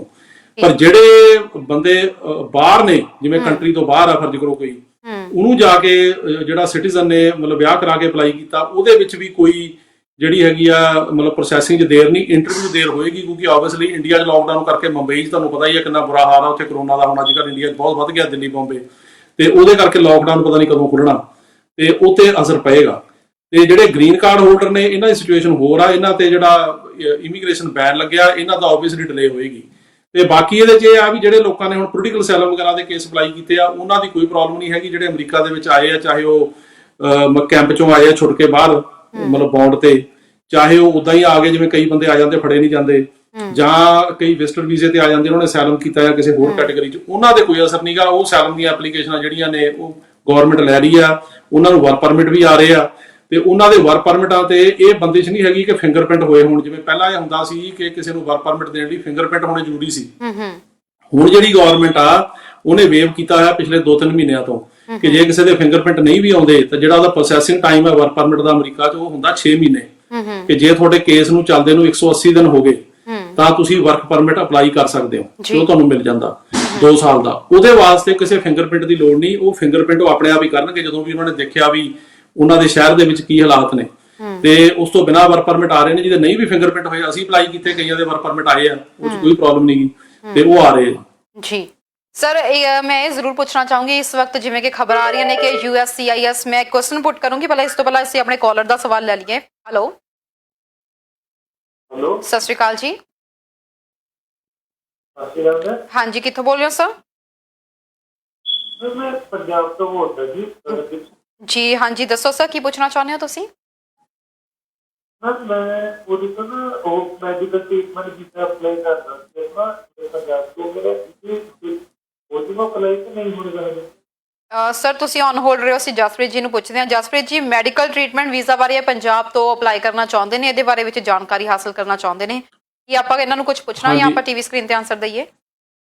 ਨਹੀਂ, ਆਪਾਂ ਟੀਵੀ ਸਕਰੀਨ ਤੇ ਦੇ ਦਿੰਦੇ ਹਾਂ। ਸਰ, ਤੁਸੀਂ ਟੀਵੀ ਸਕਰੀਨ ਤੇ ਆਨਸਰ ਸੁਣ ਸਕਦੇ ਹੋ। ਕਾਲ ਕਰਨ ਲਈ ਤੁਹਾਡਾ ਬਹੁਤ-ਬਹੁਤ ਧੰਨਵਾਦ ਜੀ ਸਰ।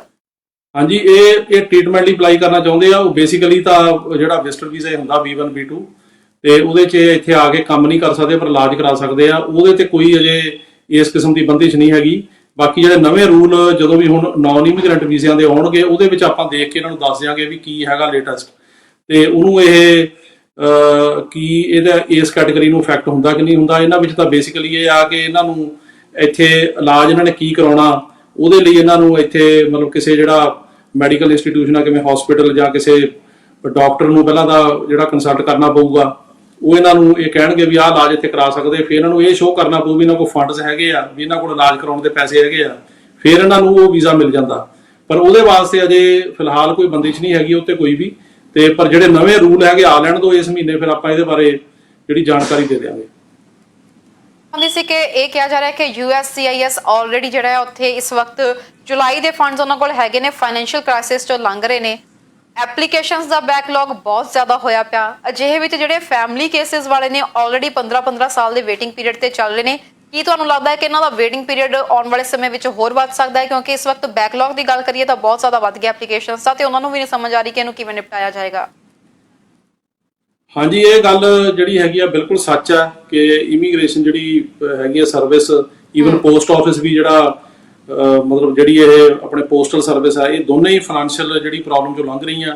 ਤੇ ਬਲਕਿ ਜਿਹੜੀ USCIS ਜਿਹੜੀ ਇਮੀਗ੍ਰੇਸ਼ਨ ਸਰਵਿਸ ਆ, ਇਹਨੇ ਤਾਂ ਇਹ ਵੀ ਕਿਹਾ ਵੀ ਸਰਕਾਰ ਨੂੰ ਵੀ ਸਾਡੇ ਕੋਲ ਜੁਲਾਈ ਤੱਕ ਤੋਂ ਬਾਅਦ ਦਾ ਬਜਟ ਨਹੀਂ ਹੈਗਾ, ਤੇ ਜੇ ਸਾਨੂੰ ਨਾ ਸਰਕਾਰ ਨੇ ਮਦਦ ਕੀਤੀ, ਉਹਨਾਂ ਨੇ $1.2 ਬਿਲੀਅਨ ਦੀ ਹੈਲਪ ਮੰਗੀ ਆ, ਤਾਂ ਸਾਨੂੰ ਕਈ EMPLOYE ਆਪਣੇ ਜਿਹੜੇ ਲੇ ਆਫ ਕਰਨੇ ਪੈਣੇ ਆ, ਫਰਲੋ ਤੇ ਭੇਜਣੇ ਪੈਣੇ ਆ, ਉਹ ਸਾਡੇ ਕੋਲ ਤਨਖਾਹਾਂ ਦੇਣ ਲਈ ਪੈਸੇ ਨਹੀਂ ਹੈਗੇ। ਸੋ ਇਹ ਉਹਨਾਂ ਨੇ ਮਤਲਬ ਗੱਲ ਕਹੀ ਆ। ਹੁਣ ਦੇਖੋ ਸਰਕਾਰ ਉਹਨਾਂ ਦੀ ਕਿਸ ਤਰ੍ਹਾਂ ਮਦਦ ਕਰਦੀ ਆ ਜਾਂ ਕੀ ਕਰਦੇ ਆ, ਪਰ ਉਹਨਾਂ ਨੂੰ ਫਾਈਨੈਂਸ਼ੀਅਲ ਪ੍ਰੋਬਲਮ ਤਾਂ ਹੈ ਹੀ ਆ। ਇੱਕ ਉਹਨਾਂ ਨੇ ਇਹ ਵੀ ਕਿਹਾ ਕਿ ਜਿਹੜੀਆਂ ਫੀਸਾਂ ਨੇ ਉਹ ਇਮੀਗ੍ਰੇਸ਼ਨ ਦੀ ਜਿਹੜੀ ਸਰਵਿਸਿਜ਼ ਦੀਆਂ ਉਹ ਵੀ ਜਿਹੜੀਆਂ ਹੈਗੀਆਂ ਵੱਧ ਹੋਣੀਆਂ ਚਾਹੀਦੀਆਂ। ਜਿਵੇਂ ਹੁਣ ਅੱਜ ਕੱਲ੍ਹ ਕੋਈ ਸਿਟੀਜ਼ਨਸ਼ਿਪ ਅਪਲਾਈ ਕਰਦਾ, ਉਹਦੀ ਜਿਹੜੀ ਫੀਸ ਆ $725 ਆ। ਜਿਵੇਂ ਕਿਸੇ ਨੇ ਵਰਕ ਪਰਮਿਟ ਅਪਲਾਈ ਕਰਨਾ, ਉਹਦੀ 410 ਆ। ਜਿਹੜੀਆਂ ਇਹ ਫੀਸਿਸ ਨੇ ਉਹ ਕਹਿੰਦੇ ਆ ਵੀ ਇਹਨਾਂ ਨੂੰ ਵਧਾਓ, ਤੇ ਵੀ ਸਾਡਾ ਖਰਚਾ ਨਹੀਂ ਚੱਲਦਾ। ਤੇ ਇਹ ਵੀ ਹੋ ਸਕਦਾ ਕਿ ਆਉਣ ਵਾਲੇ ਦਿਨਾਂ ਦੇ ਵਿੱਚ ਸਰਕਾਰ ਇਹ ਅੱਡ-ਅੱਡ ਜਿਹੜੀਆਂ ਐਪਲੀਕੇਸ਼ਨਾਂ ਨੇ ਇਹਨਾਂ ਦੀਆਂ ਫੀਸਾਂ ਵਧਾਵੇ। ਇਹ ਫੀਸਾਂ ਵੱਧ ਸਕਦੀਆਂ। ਜੀ ਬਿਲਕੁਲ, ਤੇ ਫੀਸਾਂ ਵਧਣ ਦੀ ਤੁਸੀਂ ਗੱਲ ਕੀਤੀ ਹੈ ਸਰ। ਜਿਹੜੇ ਸਟੂਡੈਂਟਸ ਦੀ ਮੈਂ ਇੱਥੇ ਗੱਲ ਕਰਾਂ, ਇਸ ਵਕਤ US ਦਾ ਵੀਜ਼ਾ ਉਹ ਲਈ ਫਿਰਦੇ ਨੇ ਸਟੂਡੈਂਟਸ, ਪਰ ਸਟਕ ਹੋਏ ਨੇ, ਉਹਨਾਂ ਦੇ ਵੀਜ਼ਾ ਦੇ ਉੱਤੇ ਜਾਂ ਆਉਣ ਵਾਲੇ ਟਾਈਮ 'ਚ ਵਰਕ ਪਰਮਿਟ ਦੇ ਉੱਤੇ ਇਸ ਦਾ ਕੀ ਇੰਪੈਕਟ ਪਏਗਾ? ਦੇਖੋ ਜਿਹੜੇ ਸਟੂਡੈਂਟ ਨੇ ਉਹ F1 ਵੀਜ਼ਾ ਕਹਿੰਦੇ ਆ ਉਹਨੂੰ, ਜਦੋਂ ਇੱਥੇ ਆਉਂਦੇ ਆ।